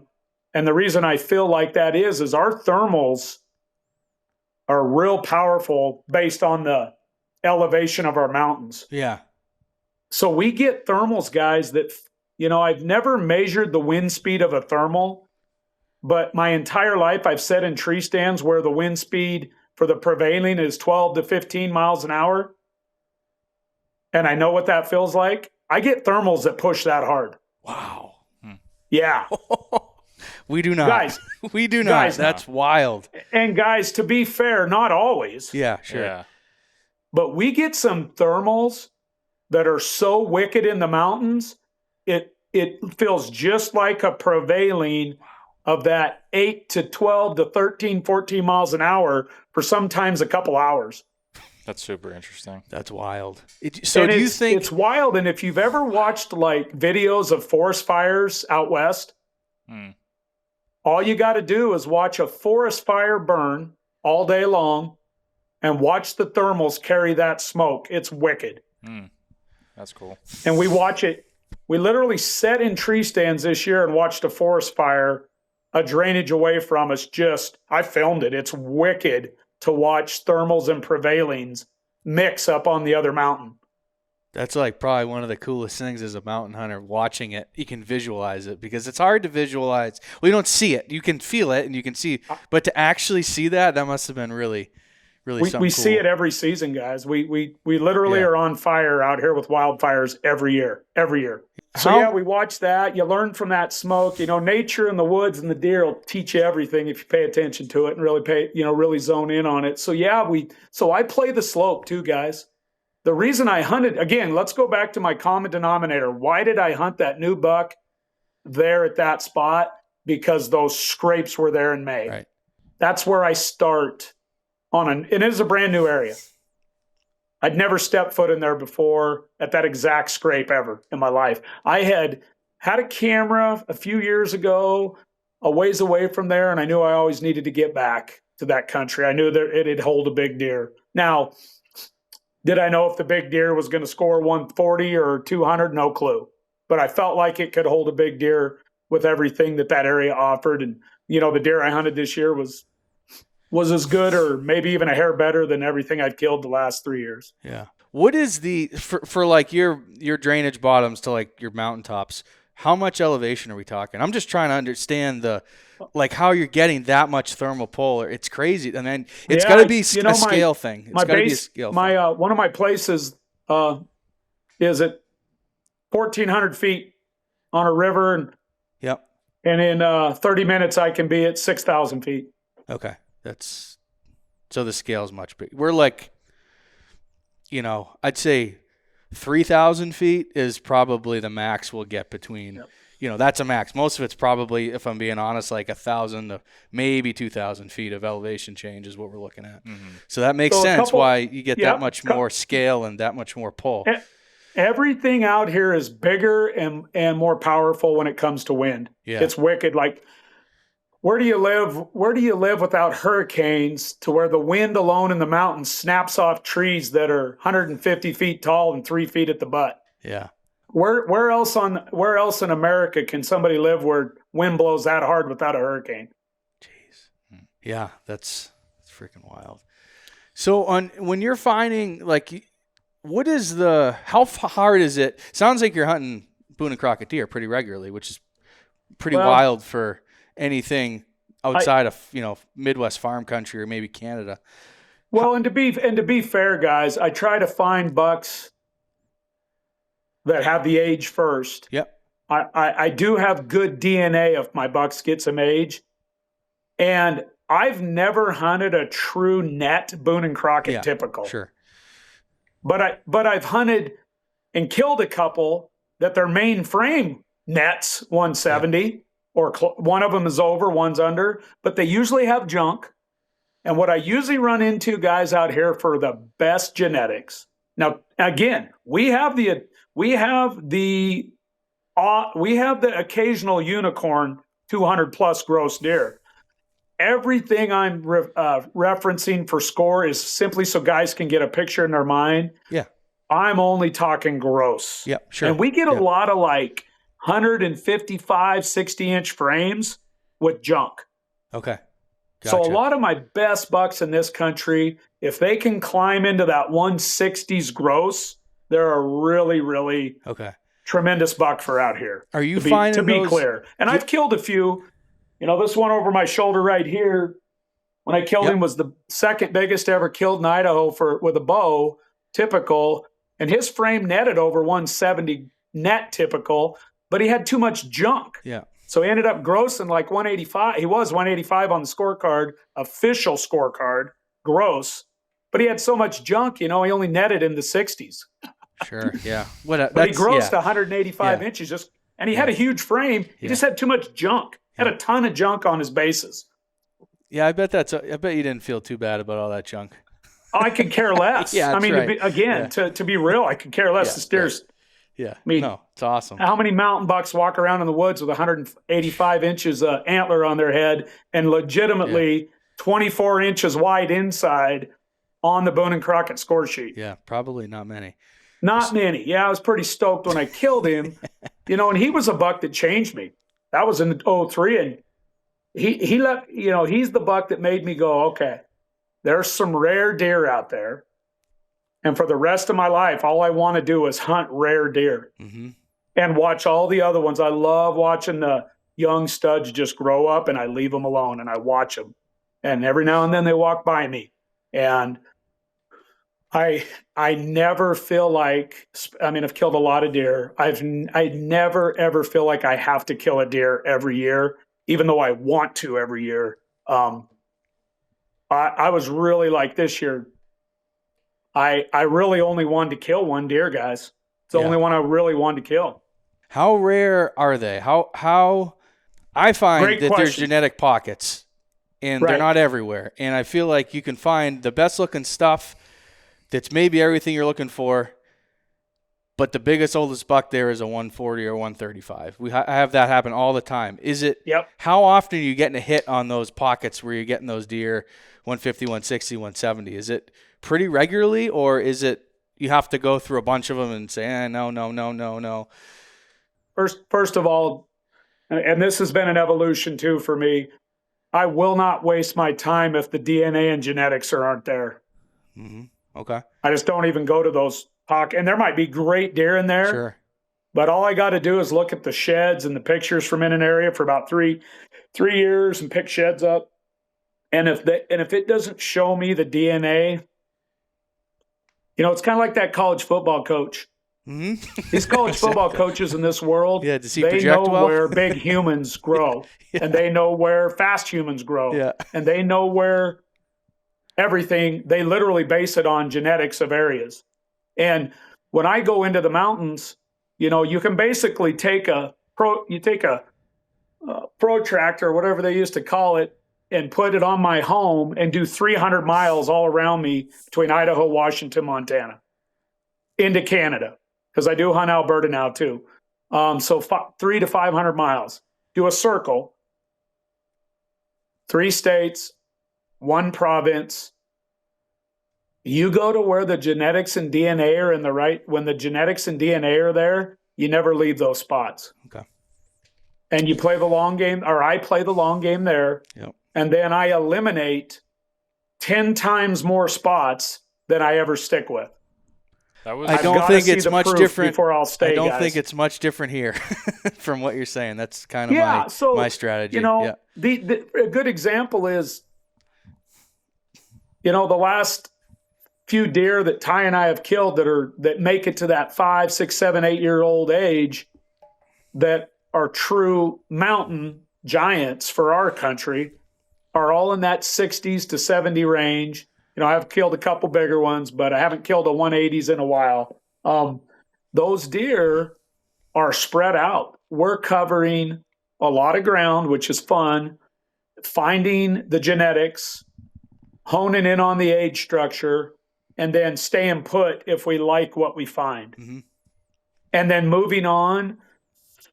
If I did it mathematically, I'll bet I have total of bucks on camera this year in every place I ran a camera. If I had to guess and try to be guess estimate, let's say a total counting even the button bucks, every buck alive that I had on camera. Let me do some math here.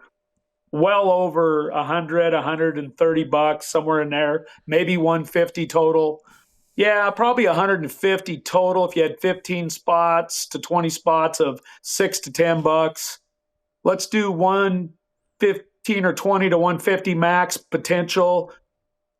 I think we had 2 that I would have killed. Yeah. And that's not, if you count Canada, then it changes.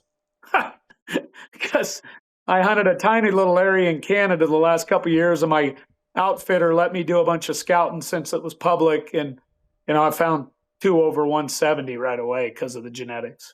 So I've hunted a fair amount in Alberta as well. I think probably north of you in the bow zone, and the around that area. Probably not the same country you're hunting, I assume. But I'm hunting out in the big bush, provincial bush. Okay, yeah. Yeah. Are you seeing a lot of similarities in that country? I don't know. Maybe it's right outside. Is it not that far from where you're at? I mean, I'm not trying to. Okay, what is the landscape in the deer herd similar to at home, or is it very different? I guess is what. Well, I've hunted the bow zone and killed in the bow zone 20 years ago, and it's way different from where I'm at now in Alberta. Okay. Yeah, and I wanted to go hunt the big bush country, the predators, deal with all the. Yep.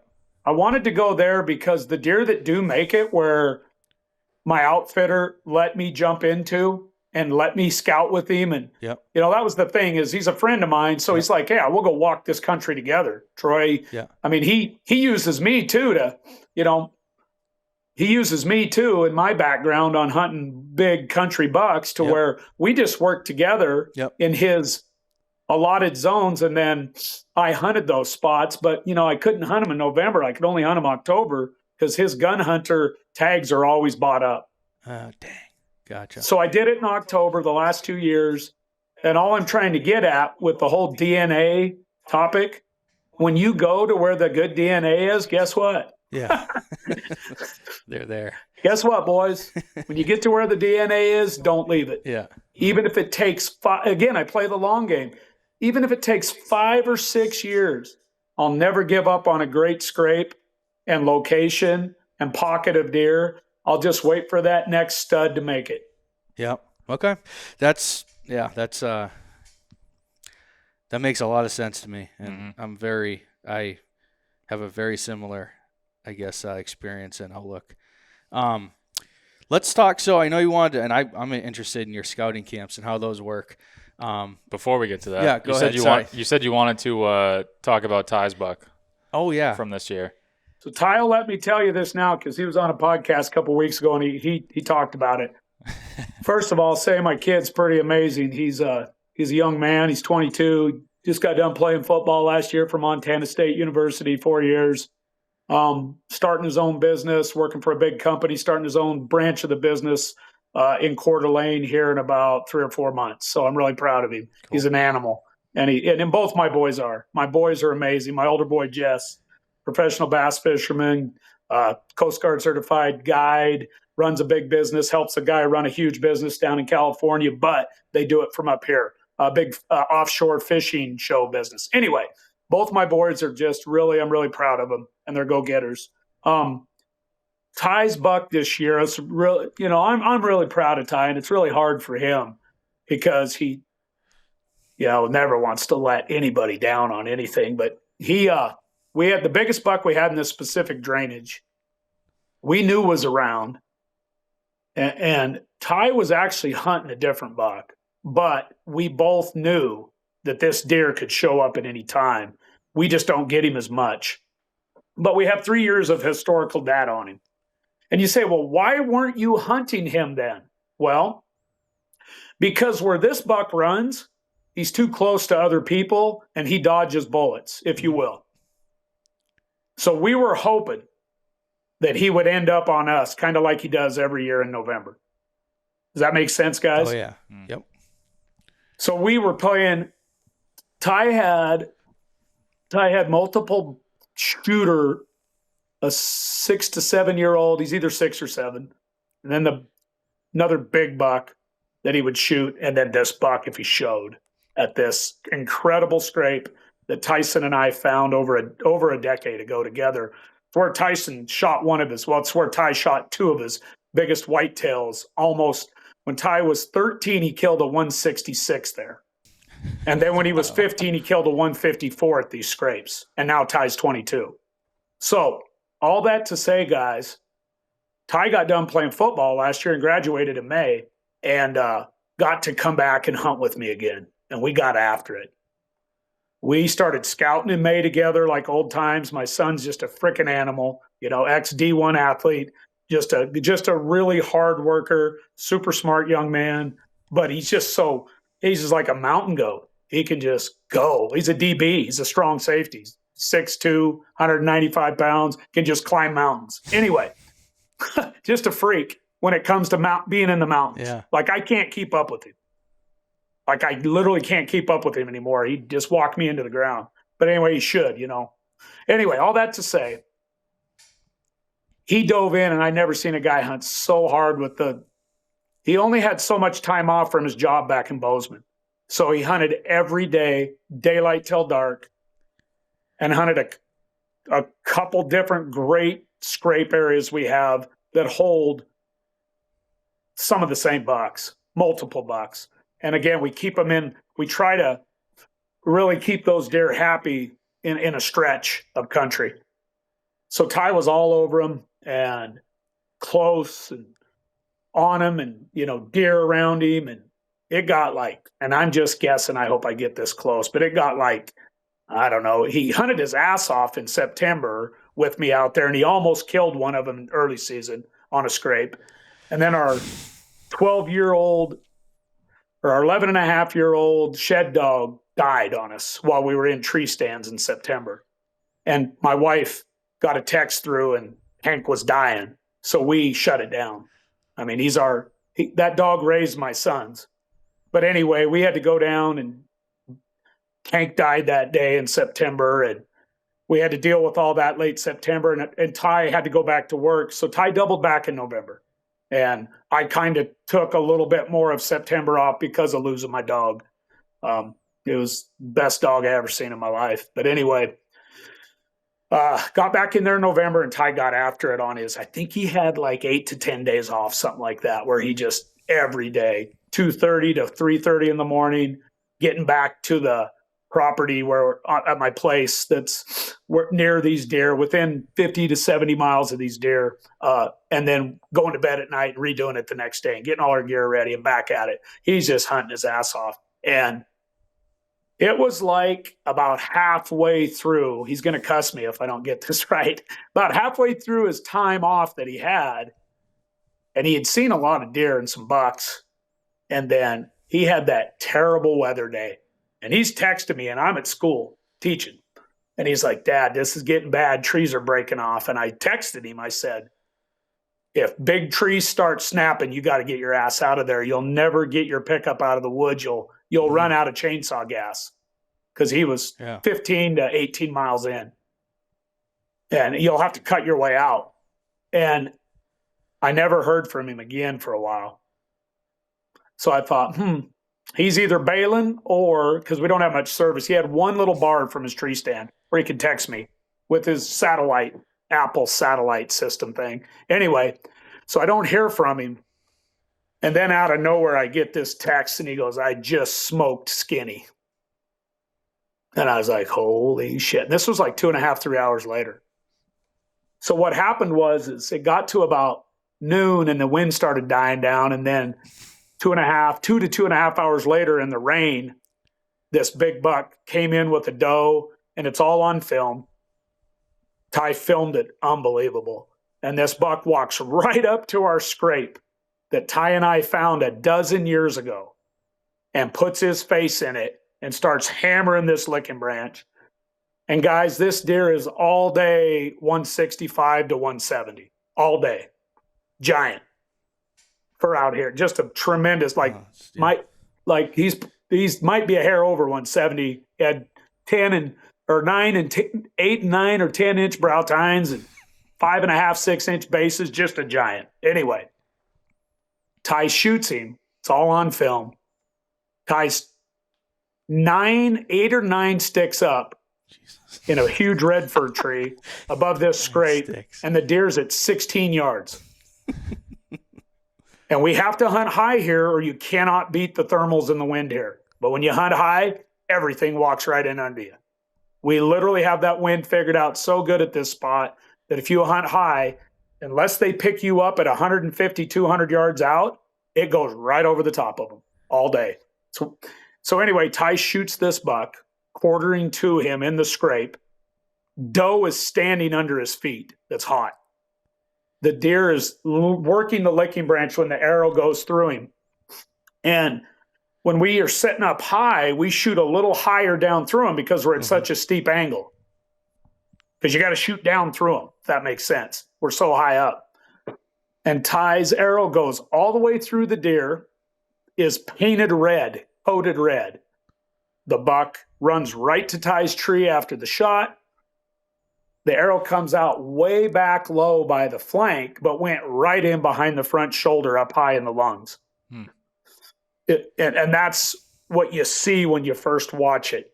When you slow it down on slow motion, you actually find out that it hits a bone inside of the deer and turns. But that's later.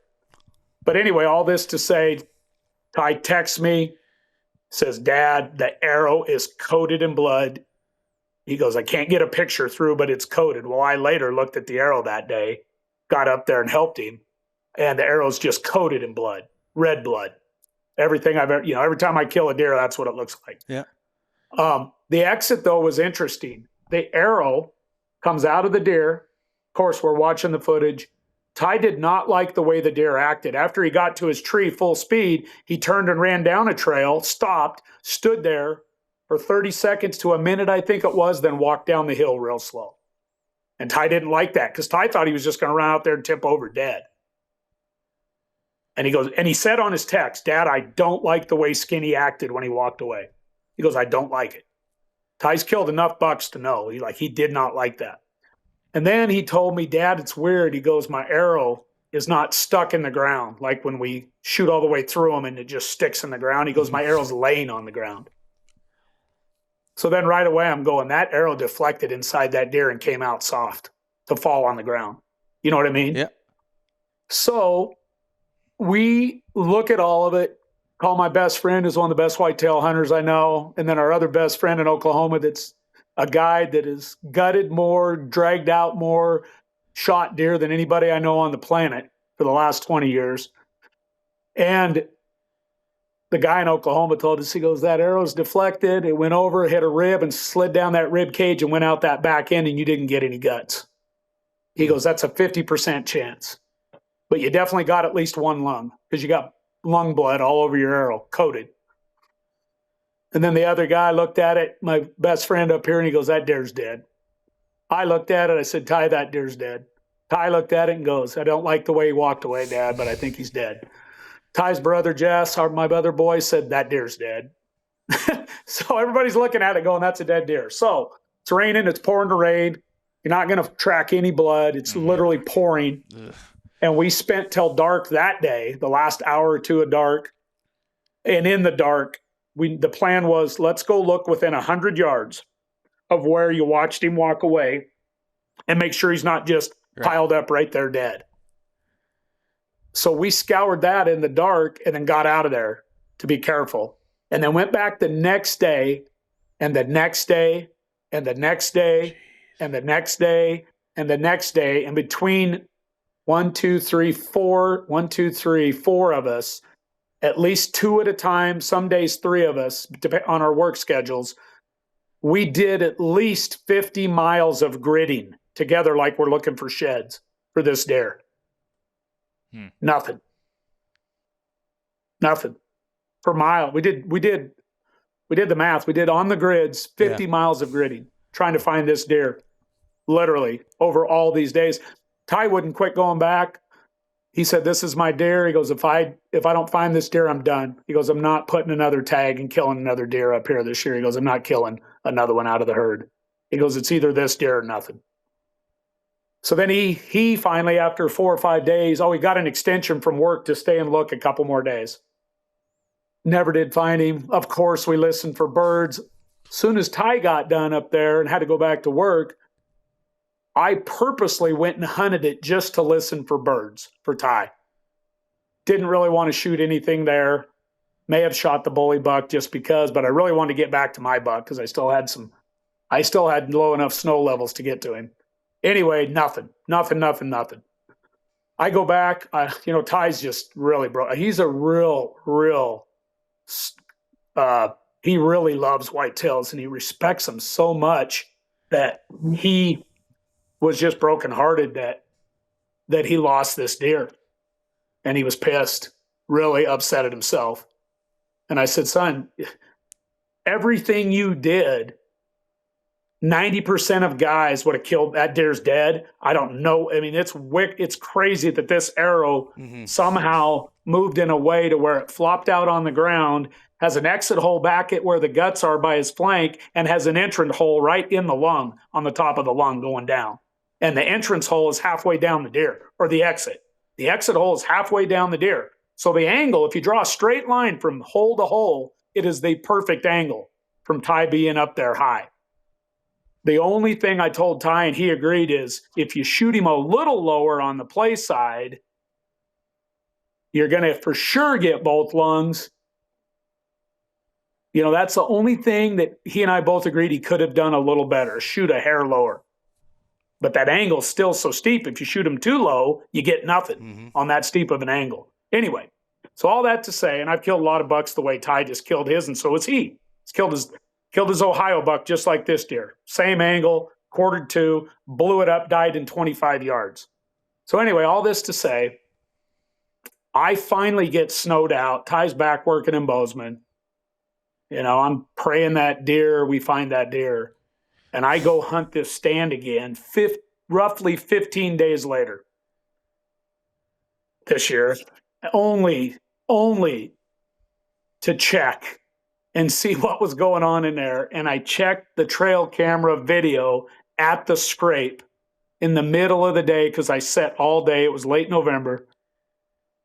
And actually, it was early December. Take it back. Early December, I set all day. And I get out of that stand. I go, I got to go check that camera just in case. And this is about 15 days after Ty shot his buck, roughly. I think that was what we figured out. And I pull that card, guys, and that big buck that Ty shot was literally in there a couple nights before me. No way. Walking perfectly, 2 holes in him, checking the scrape. Wow. How does a deer live through that and act like that? Pretty incredible. I don't know how he made it. I know he's got a hole at least in one lung. Yeah. And I know they can live with one lung hit. They can. That's a tough task for a deer in that country. They're amazing, though. I mean, they're amazing. I know. And he might not make it. He might be dead right now. I don't know. But he didn't act hurt. He didn't walk hurt. But way back where the exit wound is, dead center of where it should have went through his guts, way back near his flank where it exited, you could see it plain as day on the video, but it didn't look horrible. It just looked like something just looked wet where that exit hole was, and it didn't look blown open. It looked actually kind of healed a little bit. Yeah, that arrow had to have done something funky inside there. Had to have. That's what we think, especially the way it landed on the ground flat. Yeah, it had to have. It's a tough angle, though. You don't have, like you said, you don't have much because you're too low and then you don't hit anything, or you're too high and you don't hit much. Like you have a narrower window at that angle. But if you got to be that high, you got to be that high for the wind. So it makes sense. Well, when you shoot them like that, and I do it a lot out here, you go down through the lung, and if you don't get a deflection of any type, you blow it right down through the bottom of their chest almost, just back a little at a quarter two. Ty's arrow hit some. Oh, and by the way, we went back and super slow-moed it. We broke the footage down and blew it up. And right when Ty's broadhead goes in the deer, the whole arrow kicks left and down and turns and goes uphill towards the other side. So he hit some type of bone, either back into the scapula or rib. Yeah. Makes sense. Yep. tough. So that was just another part of it, of this season of my shed dog got killed or died. That happened with tying that buck. I end up getting snowed out on my buck. I don't get to hunt him the last 15 days of the season. And then I got you guys, I know we've been on along, but you got to hear this one. Oh. So I go to hunt a different buck in a different state that's a stud that I literally waited for since June to show back up on these scrapes, and he does. And I have him there for about 2 weeks. It's crazy. The year I got out of work on a half day. We had a half day scheduled one day. I hauled butt 2 hours, hiked in. I freshened my scrapes. Tremendous buck, different state. He's in there. Oh, and it's a spot where I actually have cell cam service, so I could see that he'd been there, even though I'm a long ways away. I freshen my scrapes. I walk over to hang my custom gear, 0.5 and 3 sticks. I put the first stick up. I look behind me, and a frickin' doe is already in my scrapes as soon as I freshen them. She's 25 yards from me coming to my scrapes on a direct wind to her. And not for me. From the scrapes to her, it's a direct wind. So she must have been bedded really close to me. And I was real quiet when I went in because I was wanting to kill that buck that day because he's in there on these does. So I have to freeze. And I kneel down, and I have one stick on the tree. And she pins me down there and dicks around by those scrapes and lays down and gets up, moves around. Finally, she's going to leave. So I'm like, get out of here. Just leave and let me get in this tree and hunt till dark. I watch her head snap up towards me but above me. And I won't turn. I'm not moving because I don't want her to know I'm there. And I'm 20 to 25 yards from her the whole time for almost 30 minutes. And then I watch her head move past me and through me. And I can't. It was windy enough. I wasn't sure if I heard anything, but I thought I did. But as soon as her head got past me far enough to where I knew I could turn and look, and her head was showing me where the animal she was watching was beyond me enough to where I felt safe to turn and look around the tree, and all it was like a 3-inch movement of my head to look. My target buck is standing 15 effing yards from me, looking at her. I've got my 10 millimeter on my chest. It's rifle season. My bow and all my clothing is 5 minutes away stashed. I was going to hang my stand, take off my sweaty clothes if I got sweaty at all initially, run up, swap the clothes, grab my bow, come down, sit for the evening. That's why it was up there, because I came down in there with all my stand and stuff, and I thought if I get sweaty, I'm going to go switch my clothes and set clean till dark. That was the plan initially. Well, that doe pinned me down. And that buck showed up early. So here I am with the decision. Do you want to shoot your first bullet buck in 20 plus years at 15 yards with your 10 millimeter? It's kind of cool. I'm like, nope. What's that? Would be, if you're going to do it, that might be the circumstance to do it. This is a 165-inch deer. Yeah.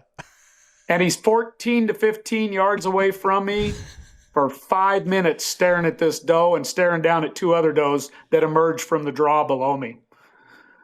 Might have been a doe and a little buck too. It's hard to tell. And I looked down at my 10 millimeter and said, no, that's not why I hunt. I don't hunt to kill deer. I hunt to hunt deer.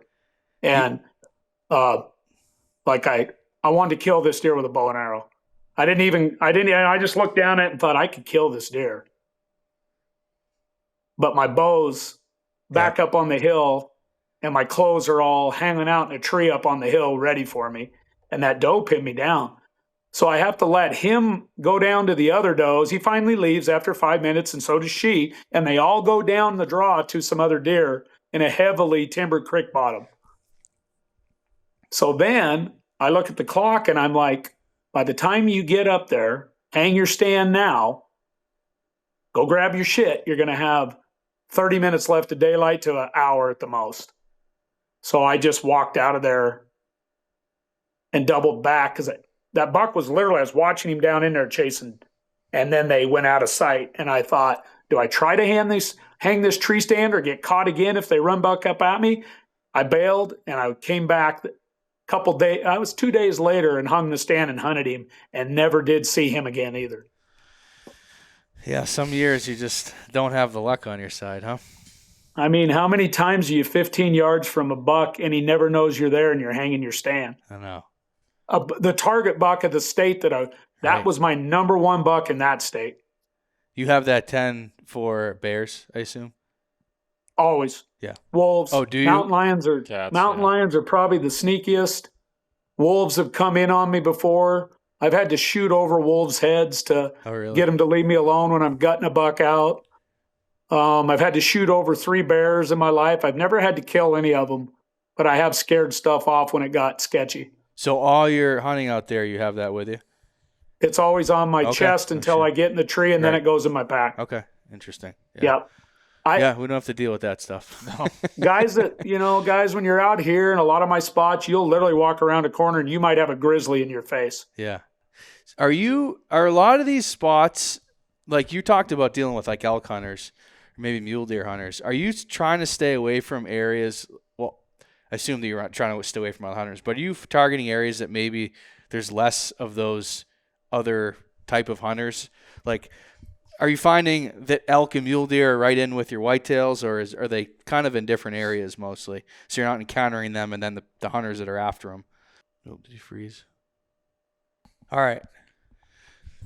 We lost Troy there for a minute. Idaho weather. We're just talking about how you have high winds and all this wild stuff, and, well, the high wind struck. So, but we're back here. We're kind of wrapping up, but I think couple of things I was curious is if you were trying to avoid some of the areas that obviously Idaho has a bunch of big game species and a bunch of other stuff besides whitetails. And if you're trying to, avoid some of those areas of pressure, not just for other whitetail hunters, but maybe mule deer and elk, or if that really doesn't coincide a whole lot with what you're doing.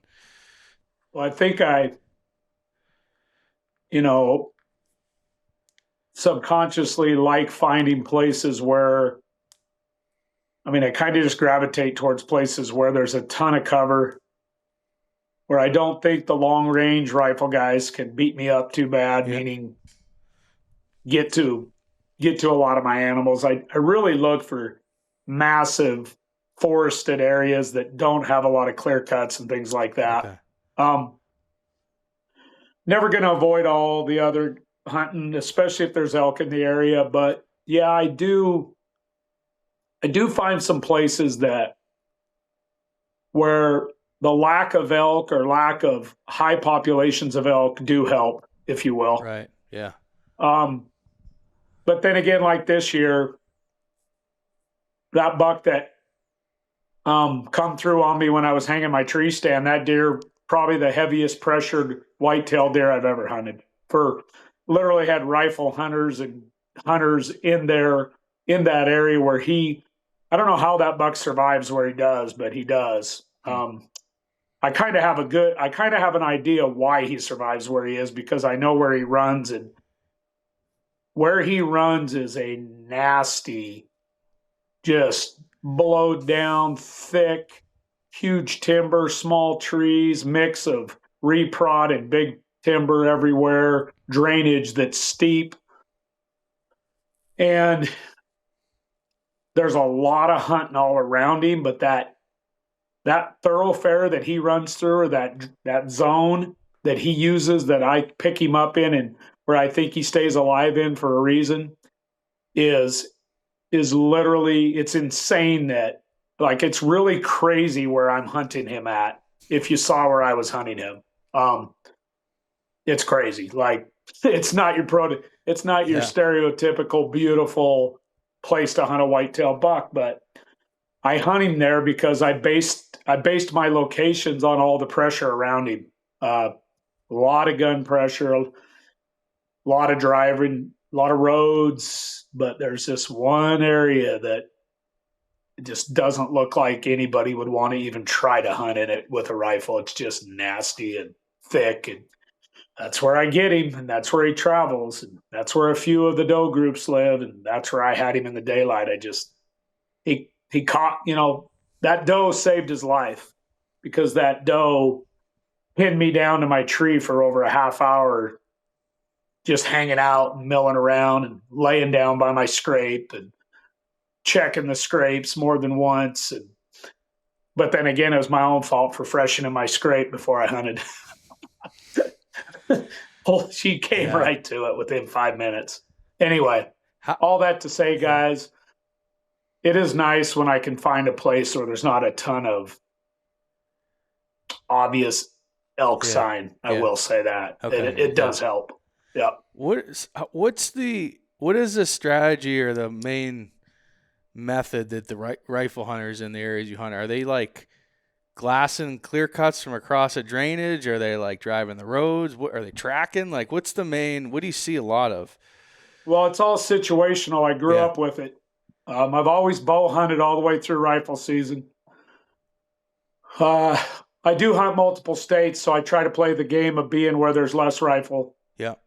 Based on seasons and closing dates, opening dates. Yeah. But there's everything situational. If it's big logging country with clear cuts, you're going to run into a lot of long range guys, which I just absolutely can't stand as far as trying to bow hunt in that, because you never know if somebody's looking through the woods in a thermal scope at a deer and knowing they're there and winging shots, and I'm in a tree somewhere. That sucks. That really sucks, because people out here go to great extents to kill animals, which I'll just leave it at that. So I have to be careful that way. Again, I look for those massive blocks of timber that run for as far as you can see on the top of a mountain in every direction. Mm-hmm. I don't hunt new clear cuts anymore. I just don't even waste my time. I don't hunt where I feel like rifle hunters want to be.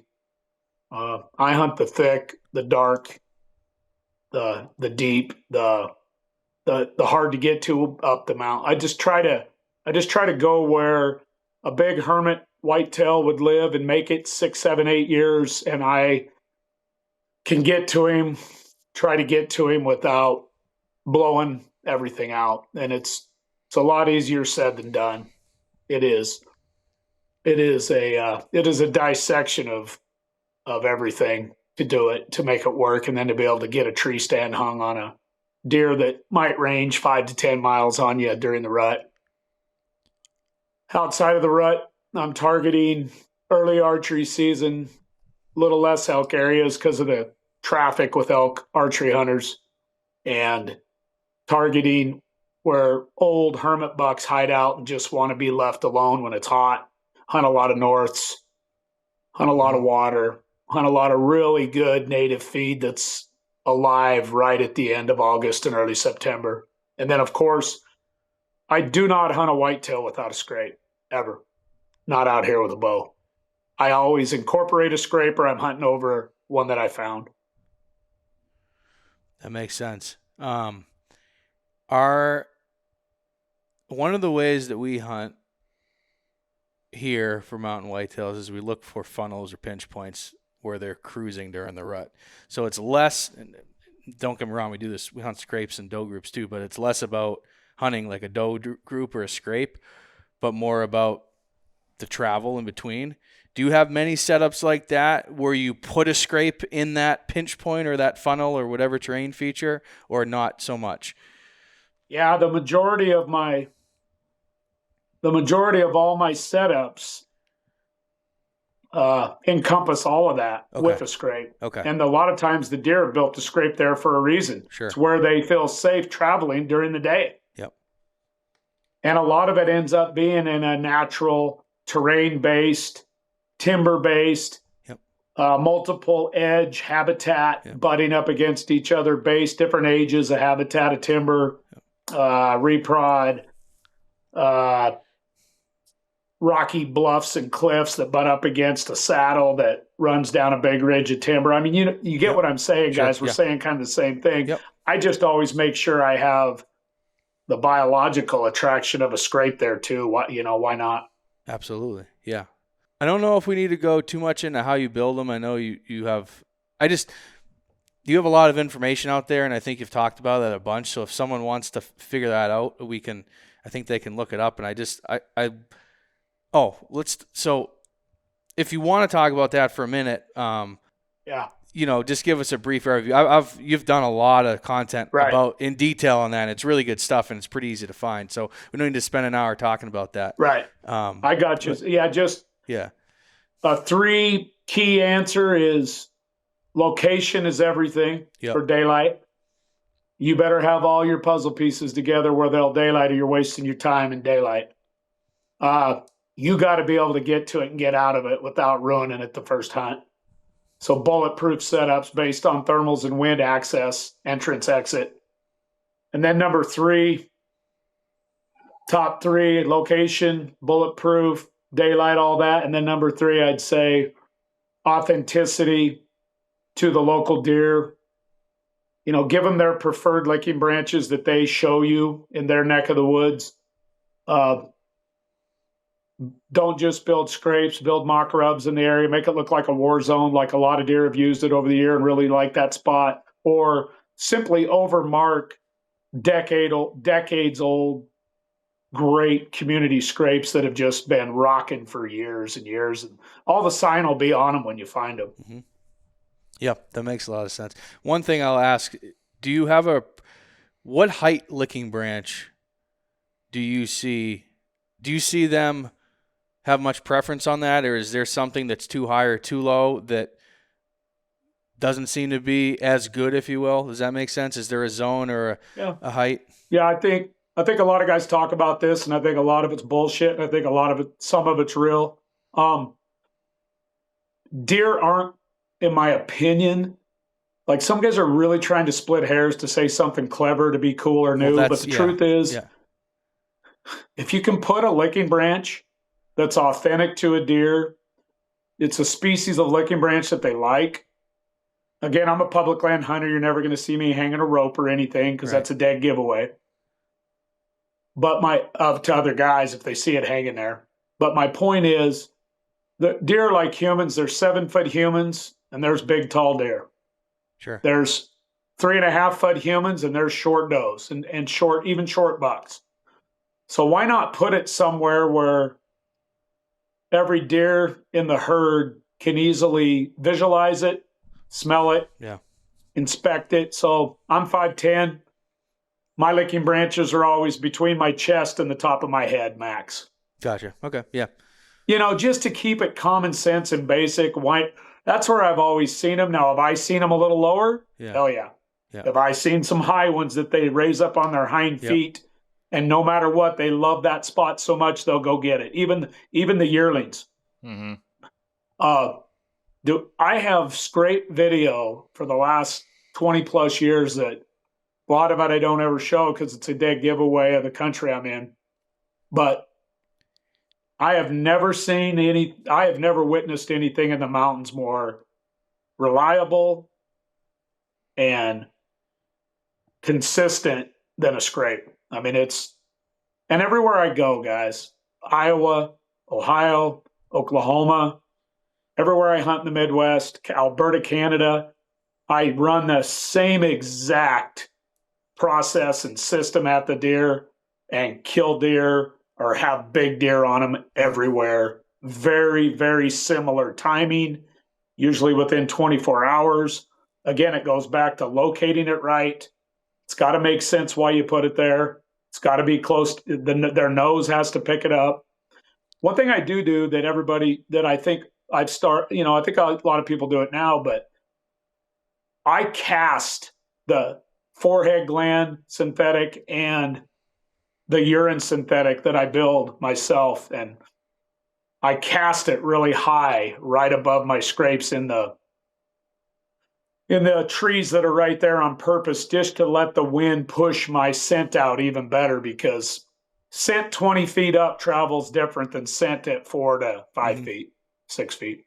Are you using a spray bottle to get it that high, or like climbing? Okay, yeah, if you ever look at any of my stuff close, I always have 2 spray bottles like guns, and I pull deer from a long ways away simply based on physics of wind and pushing that scent better. Yeah. Gotcha. I've done it for decades, and all the guys that get my personal mix of scrape scents, I tell them, use these spray bottles. Trust me on it. I've never had a guy come back to me and say, I don't want to use them anymore. Like they understand the philosophy behind it, and it works because you're using the wind at a better advantage for you other than just putting it chest level and ground level. And when the deer get to your location from smelling it from 30 feet up, do you think once they get there and find it on a licking branch and scrape, do you think they differentiate from 20 feet up? Nope. Yeah, no. Probably. They're not going to climb the tree and, oh, yeah, it's up here too, once they get there. Yeah. They're like, oh, here it is. It's just been incredible. If there's anything I feel like I dive extremely deep in, it's into wind currents and thermals and how I can use scent sailing across the wind in all these different directions and purposely set up out on places in the mountains that allow wind to travel further. I mean, it's just simple common sense, and cast it like a trapper. I literally trap whitetails. I'm a trapper of whitetails with scent. Then instead of catching them in a foothold, I try to put a hole through their heart. Yeah. So let's talk about your camps then, because that's something that is pretty interesting, and I'm sure you talk about a lot of this and show people, I would think, a lot of this during your camps. So how do those work? And what's the kind of the rundown of those? About a decade ago, some guys asked me if I'd do a workshop, and I thought about it and I thought, yeah, absolutely. I'd love to. I really, truly do love getting to know people, meet people from all over the country, Canada. And I feel like I offer a workshop that really works everywhere in the country, but it definitely helps guys that hunt mountains, like really helps. So I do a 1-day workshop. It's a long, long day. That way guys can fly out here, have a full day with us. My wife is an incredible host. We literally treat you like family, take care of you all day. But I do an all-day workshop, about 50% classroom style in our home, and then about 50% in the mountains right around my house and behind my house. And I go through everything under the sun that I apply to whitetails in a day. Everything. I don't hold nothing back. Guys can ask me anything. Anybody that comes to my camp, you can ask anybody that's ever been to one of my boot camps. I guarantee you they've really enjoyed them. I've made some incredible friends. I've had guys come from almost every whitetail state in the country now over the last 10 years, and Alberta, Canada, Saskatchewan, Ontario. It's been amazing. And then I have lifelong friends, and anybody that comes to my camp and spends the day with me, and we go through it all. My wife just takes incredible care of you, by the way. She feeds you like a king all day. We have a great time. I try to keep it at 20 guys or less. So it's, okay. I've taught for 33 years. So I don't want too big of a classroom because I want it to be, 20 or less, just to keep it very personable for every guy. And by the end of the day, I usually wear everybody out, and we all had a great day. And I feel like the guys really learned a lot. And the men that have come to my camp and women that have come to my camp over the last decade, I call it my boot camp. It's a 1-day or long day. They, so many of them literally are just killing it, like killing their best bucks, really consistent, implementing the pieces of the system that I run and use into their system. And it's just been a blast. And then I speak out west at some of the bigger shows. I do seminars, but my boot camp is something that my wife and I created from the guys asking if we'd do it. And it's just matriculated into a super cool annual event that I do every year, once a year, twice a year. I've done a few twice a year. When I had too many guys sign up, I'll do 2. But I try to keep the boot camp at 20 or less. What time of year do you do that? Yeah, it's going to be June 6th this year, guys. Okay. You're the first guys to know. So when you guys, if you would for me, put it out there for me. Sure. June 6th. I live near Coeur d'Alene, Idaho. You can fly into Spokane, Washington. Yep. Spend a full day with us all day, cover everything under the sun. And then guys can get back on a plane and get home and, in a weekend's time. Right. Yeah. June 6th is a Saturday. The guys coming with notebooks and taking a ton of notes. Yeah, guys. Guys say, Troy, what do we bring? And I say, well, bring your boots because we're going to go outside, but bring your notebooks. And like I said, with 33 years of teaching experience, I really try to lay it out there. Mm-hmm. Extremely efficient for everybody.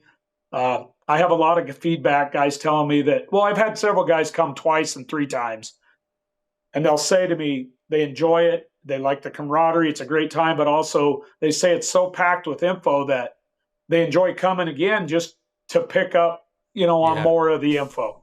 Yeah. Well, and probably once you go to one day, you have a year or two of actual practical experience with that. You come back, you can even take even more from it. I really enjoy, we really hash things out with guys. It's always neat to get every new crowd of guys because every guy brings their own expertise and their own thoughts. And, it's been a really neat learning experience for me from that. And just to get to pick the brains of guys from all over the United States. I mean, I get the Midwest guys, the Texas guys, the East Coast guys, the Canadian guys, the Montana guys, the Idaho, the Washington, everywhere. Pretty much. Oklahoma guys have come up. It's just been amazing. Pretty cool. Have you thought about hunting out east at all in the mountains out here? Yeah, it really boils down to logistics for me right now. I'm still working one more year. As soon as I have the time, there's going to be a day where I get my Toyota and I'll probably go hunt about, I don't know, 4 to 5 months straight and live out of my truck. I've always wanted to do it and hit about 6 to 8 over-the-counter states. Yeah, I want to do that. Yeah, and just see what I can do in other states that offer over-the-counter big public. And I'm looking for bigger public land, to be honest. Oh, I'd hunt a little piece too, but I would like to do a big trip someday where I spend basically all of whitetail season. If I can make it work and my wife will let me do it. I'd love to get way out east. I absolutely love Oklahoma. North Dakota is a great place. Obviously, Montana, Washington, Idaho are my backyard, and they're my favorite place in the world. And then I hope to continue to hunt Canada as much as I can, just because when you go up there, it's just pristine whitetail country. Mm-hmm. Yeah. I've got to spend a little bit of time in the bush outside of the bow zone too. Not doesn't sound like as much as you, but yeah, it's awesome out there. I think it's probably, nothing is going to hit like her home turf whitetails, but it is cool to go out and see different areas of the country and different mountains and how, I really want to get out, out in the Pacific Northwest at some point on those deer. It's just a timing thing. And it's not something where you can go for like a long weekend and like have a chance. It's a commitment to learn that stuff. And it's like not like you're gonna roll up there and have a pee in deer like right away in a lot of these areas. So it's like I said, it takes a lot of time to do it, and it's like a commitment. It take you 4 years of trips back and forth to actually be in a position. So how long it takes living there. It's a huge commitment.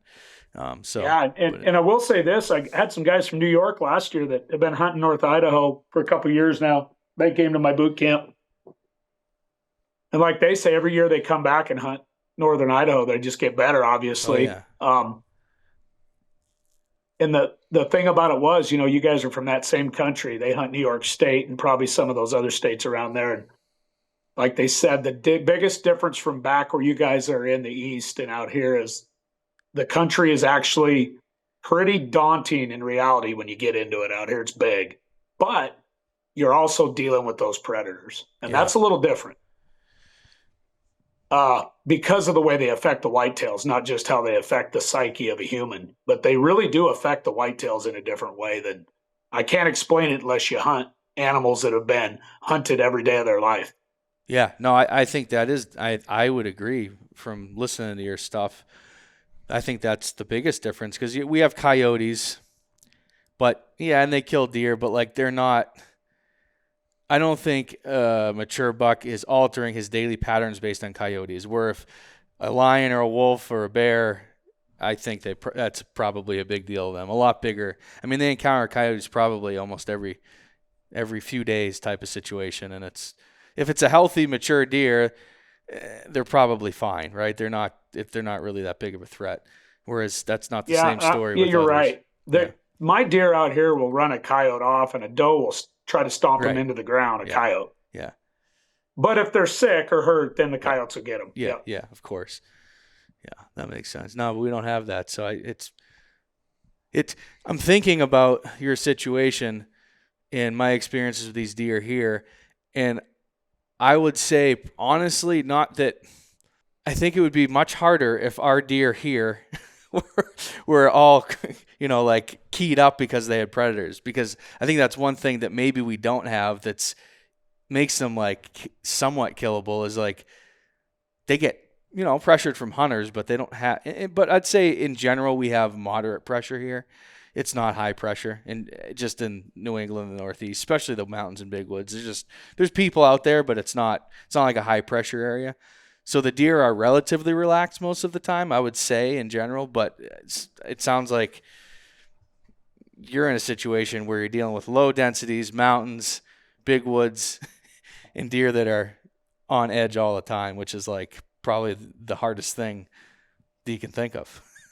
I just think it makes them razor sharp. When I get wolves and or mountain lions on about every camera I've ever ran at least once a week or at least 2 times a month minimum. Really? That's on camera. Holy crap. Okay. Wow. That's really wild. It's like coyotes here. Yeah, that's like coyotes here. Like at least twice a month minimum every other week. Jeez. Yeah, that's and I've got meaning our states, the 3 states that I call home, Washington, Idaho, Montana. I mean, you talk to the hound hunters in this country and you talk to the cat man in this country. You want to talk about some of the best mountain lion hunting in the world. Come out to the Pacific Northwest. You got a lot of them, huh? A lot of cats. A lot of cats can survive because you can't get to them all here. It's too rugged, too vast, too hard to get to them. Do you think though that they're killing many mature bucks that you're after? The wolves. Yeah, I think it's funny you brought this up. I was just talking to a really good friend of mine today that's probably one of the best whitetail hunters that I know, and he's one of my best friends.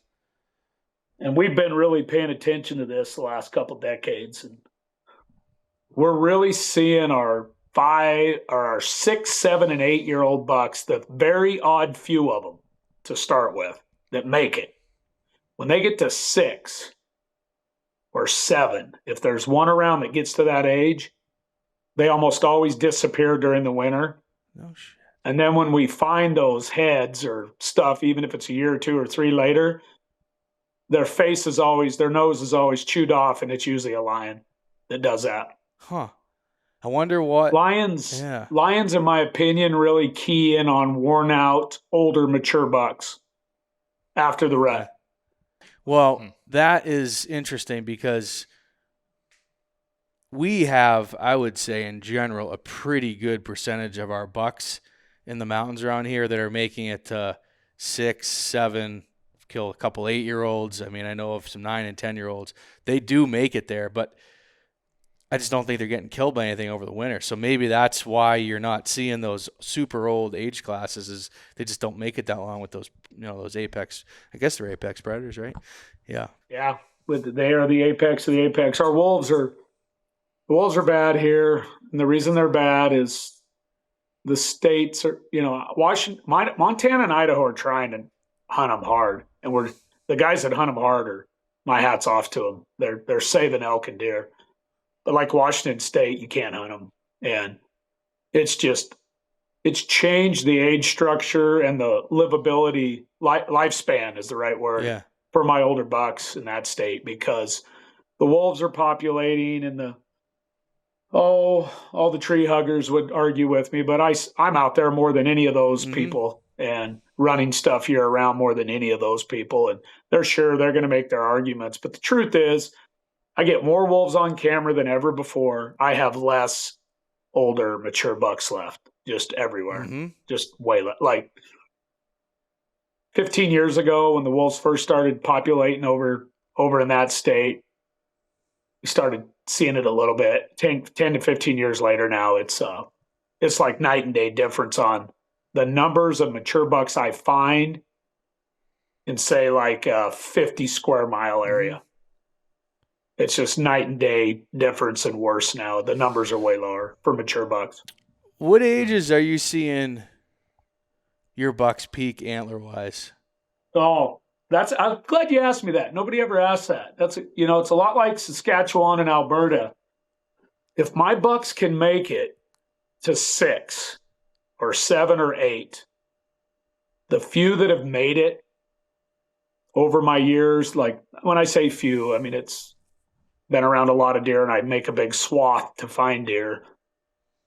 The best antler growth I've ever seen is 6, 7, and 8 overall.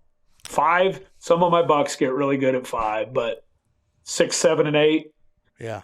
The bucks that I've ever had in the 180s and 90s and 200, I've got one that was in the 200s on camera. I never did get in the game with him back then. I didn't make a big enough swath to find him. I had him in the velvet. My buddy's been on a 200 that he should have like literally killed, and I won't go into that story because the person ended up killing him. I don't know if they did it like they should have. But anyway, all that to say, a couple 200s, legitimate 200s that were scored later and grossed over 200. 2 that I know of, like legitimately know about, that were either on my camera or my buds. Those bucks were all 7 and 8. Yeah. 6, 7, or 8 to get to that big. They weren't 5. It seems like here it's the same thing. Like they get pretty good by 5, but like they need to be 7, 8 to be big. It just seems like it's just a slower growth curve here. It really is. I really think it has to do with, we don't have agriculture in most of my spots. It's all true backcountry whitetails. Yeah.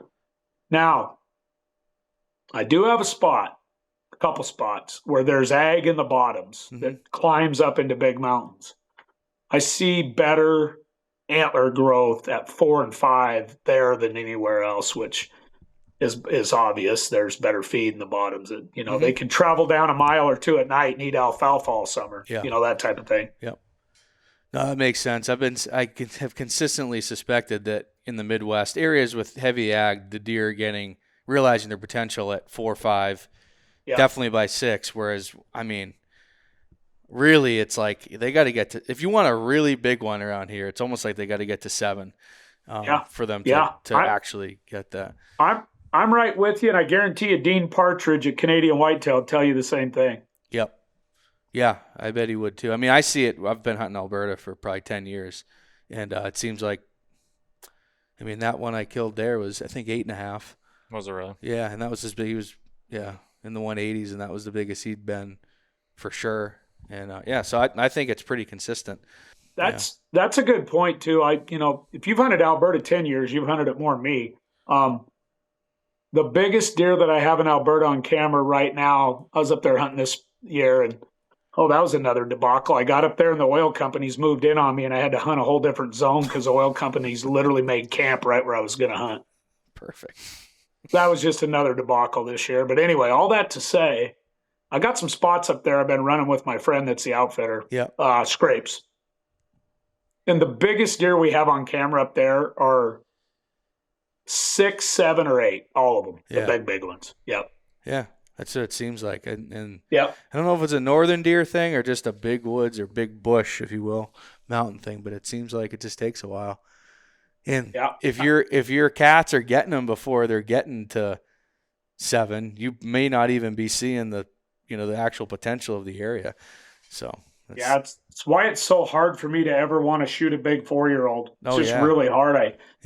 I've killed enough deer to where I don't hunt deer to have to kill deer numbers. Yep. I'm trying to hunt. I've always, this has kind of been my mod or my goal, or not just what I live by. I try to hunt a deer every year on public land, find one, hunt him, or hunt him when he's ready to be hunted, to where he would be a buck of a lifetime for anybody ever in this country. That's kind of my goal every year, a buck of a lifetime to somebody. Yeah. That makes Meaning sense. to somebody that's looking for the, like biggest kind of they get over, minus the unicorns. Right. That's what I try to find, guys, are just bucks that are very rare. Yep. That's what tests my mettle. I don't believe that it's good to just feel like you need to go out and kill deer to be able to post a picture on social media. I don't think that's a good thing for deer. I feel like people obviously have the right to go hunt however they want, but just to go do it for peer pressure or social media, just to make sure you put a tag on something, just for those reasons, I hope people can, I hope with social media, people can shy away from that. Now, if you're feeding your family, and that's really, I'd love it when I hear people I actually like to eat the bucks that I kill. I absolutely love it. I don't care how old they are. They're great. All you have to do is butcher them, right? I think it's crazy the people that don't, but.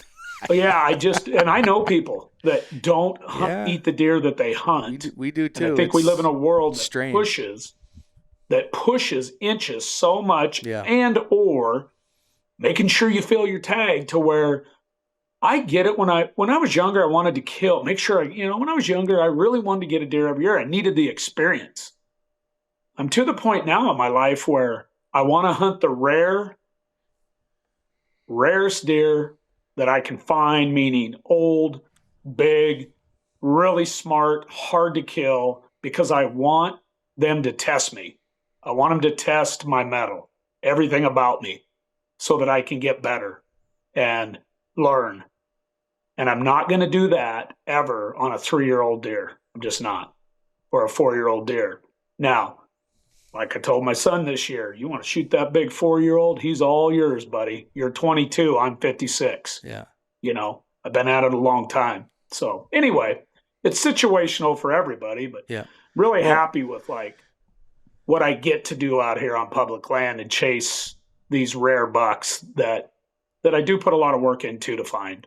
Yeah, and it sounds like not only do you want to hunt the biggest, oldest, the hardest, but you want to do it on your own terms, or else if you didn't want to, then you would have shot that buck with your 10 millimeter, right? Oh, I would have shot that deer all day with the 10 millimeter if I was the kind of guy that has to kill a buck and be cool. Yep, right.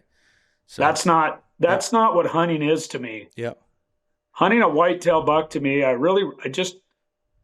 number one, I like letting deer get some age on them so they can live their life a little bit. Number two, I want to be tested in a way that puts it on, puts some pressure on me to where you either get it done or you don't, a way that you feel really good about getting it done, to where you got in his wheelhouse so tight that you fooled him and he had no idea. Mm-hmm. Can you talk quickly about, and we'll wrap up. Obviously, you've been close to a lot of big deer and got it done. What is your thought process, your mental process? Because I think this is something that people don't talk about very often. It's just they talk about how to get close, and then then what happens when the deer's close, and they just a lot of people that haven't been there, they just kind of melt and or black out, and they just do stuff, and they're like, I don't know what happened. I missed him. I hit him bad, or he got away. What's your mindset when that deer that you're after, all right, he's coming and it's about to happen? Do you have a mental checklist? Are you evaluating the situation? What are you thinking? What's inside your head in that moment? Well, the one thing I don't do is overthink. When I played football as a running back and everything was just instinctive for me, I never thought about where I was going to run. I just let my eyes guide me. I never ever thought about where I needed to go or what I needed to do. I just knew where I was going to take the handoff. Then I just let everything take, autopilot take over. And it always worked out. I've done a lot of things in my life that are very dangerous. I've logged for over 30 years in the summers. I logged with my father. Even after he died, I kept logging in the summers. Just done a lot of stuff in my life and lived in a place that is pretty dangerous sometimes. And I've always tried to just stay really calm. And, when you're logging, you have to be really calm and keep your head on your shoulders. And really, you can't allow yourself to panic or get stressed, or you'll get killed or be dead. And when my dad got killed, it wasn't from my dad's mistake. A guy left a tree hung up and forgot about it, and it fell on him. That wasn't my father's mistake. But all that to say, I feel like the life I've grown up in and experienced, and played 3 sports and then played college ball, but the biggest thing was just doing dangerous things in a safe way and not panicking really helped me in my life. I mean, I did that stuff very young, at ages where people would think my dad was crazy now for letting me log with him, but I absolutely loved that he did, because I learned how to deal with that mindset as a teenager all through my teens. I really feel like that, looking back on it now, prepared me for intense, stressful situations to where I just calm myself. I've always been, when a big buck comes in, even 20 years ago, let's see, I'm 56, even 25 years ago, it's something weird. It's strange, but when stuff gets stressful to me, I just slow everything down. And I try to just focus on one thing. And when these big bucks come into me, I nowadays, and it's been this way for quite a while now, I identify that it's the one I want to kill. And then I just go into autopilot. Now, I believe that also has to do with lots of reps. I mean, there's close to 50 whitetail bucks hanging in here around me, and these are archery bucks over the years. Lots of reps, being around a lot of deer, letting a lot of deer walk by me on purpose that I don't want to shoot quite yet, and I just being still and watching them. Just lots of reps of deer around me, and some great ones. I really feel like it's a combination of some of my instincts, my DNA, the way I was brought up, how I lived as a teenager and a 20-year-old and 25-year-old with sports and work, and logging's one of the dangerous jobs in the world. It's crazy when I look back on it that I was doing it at so young. And then it's just kind of transitioned into my mindset when I hunt. It's like you got to calm yourself down right away, and you got to lock in. And I lock in. I was the same way when I played ball. Lock in and focus and get the job done and breathe.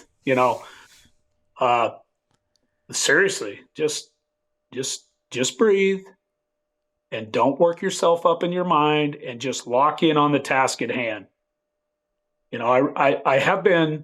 I feel like I'm pretty good at predicting with a buck where I need to draw, because these mountain bucks out here, I draw early, because if they get right by me, I usually can't draw on them. It's any type of noise, they just run. Mm-hmm. So I usually anticipate where I need to draw. I have held my draw on some deer a little longer than probably some people would, but it's worked great for me because there was no noise that they picked up. One thing I don't do is ever draw late, ever. Like, I get that bow back and then I just chill. Like, I'm relaxed with full draw, but holding it full draw. And then I've always just been able to put the pins, settle it right where I want to. And, the rest is just, I think, autopilot for me. I think since 2003, I've missed one deer clean. Yeah. Everything else I've killed.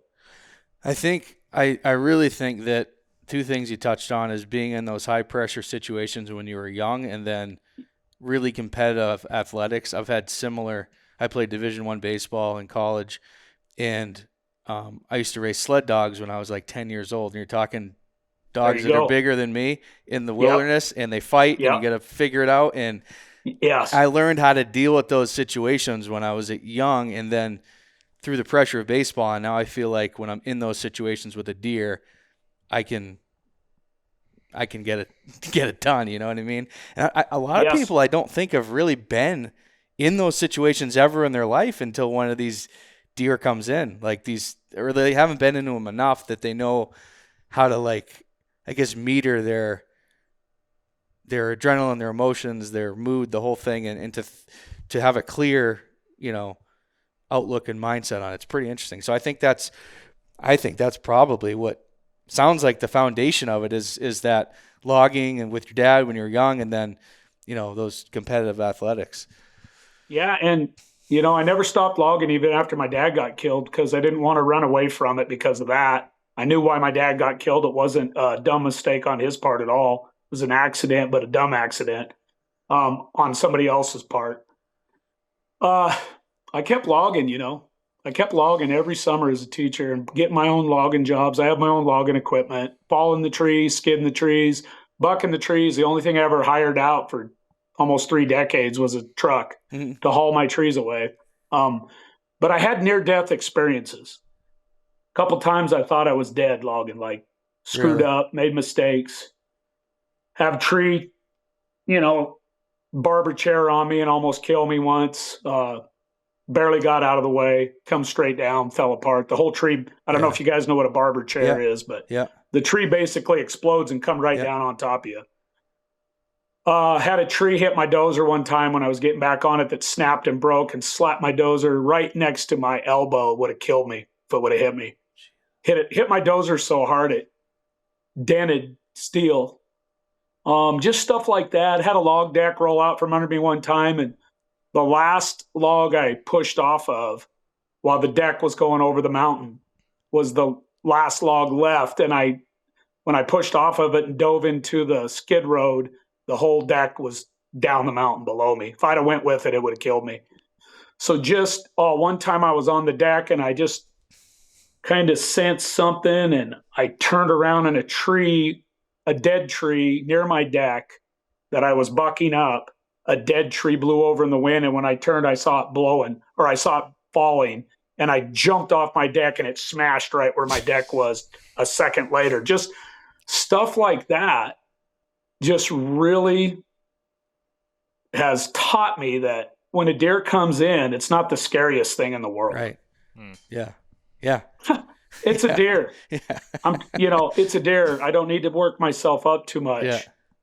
Yeah. And then, like you said, competitive sports teaches you to focus and be locked in. Do your boys have that same locked in, do you think? Yeah, my boy too, Division I college football player. My other boy, professional bass fisher. My oldest boy, Jess, is a freaking animal. He takes this mindset from us, our family, and he applies it to bass fishing and everything he does. Tyson applies it to bass fishing, hunting, bow hunting with me, and playing football. Jess was a hell of a football player too. He just loved to bass fish more. But all that to say, I tried to raise my boys, and I did. Dee and I, my wife was a superstar. She's the star of the family. She was a big time. She was like, of all the people in our family, my wife was the best athlete of all of us. Incredible volleyball player. Division I All-American at Idaho. Like, she was a stud.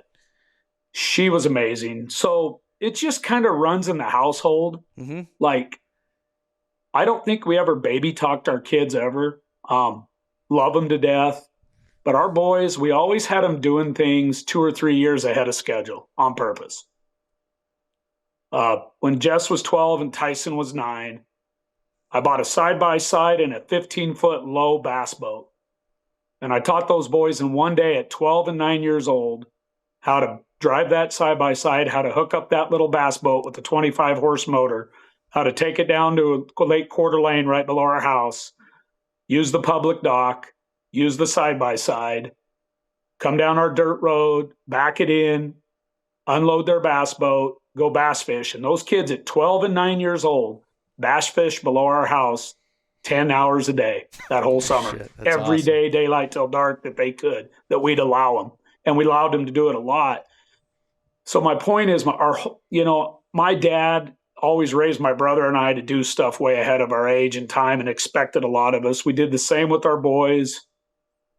Tried to get them involved in all kinds of physical testful type sports that would test them and push them, and they ended up okay. I mean, they ended up pretty great. So yeah, Awesome. I see it in both my boys. They have a killer instinct in them.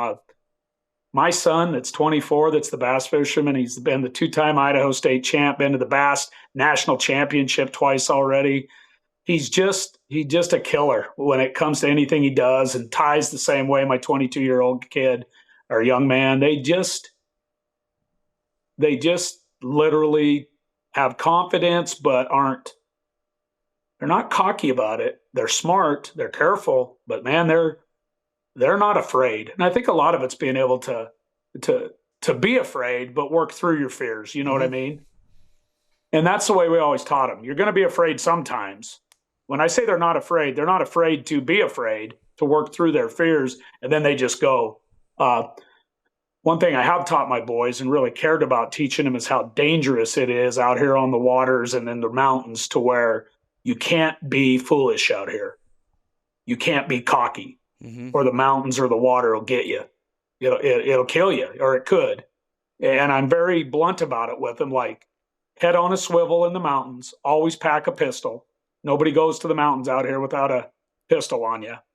And then on the water, smart choices, respect the water. Don't put yourself in a situation in your 70 mile per hour bass boat to where you're going to, turn it over, something like that. Yep.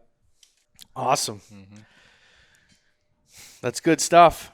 I don't know if you have anything else you want to touch on, but I think that's a good one. I really enjoyed the conversation.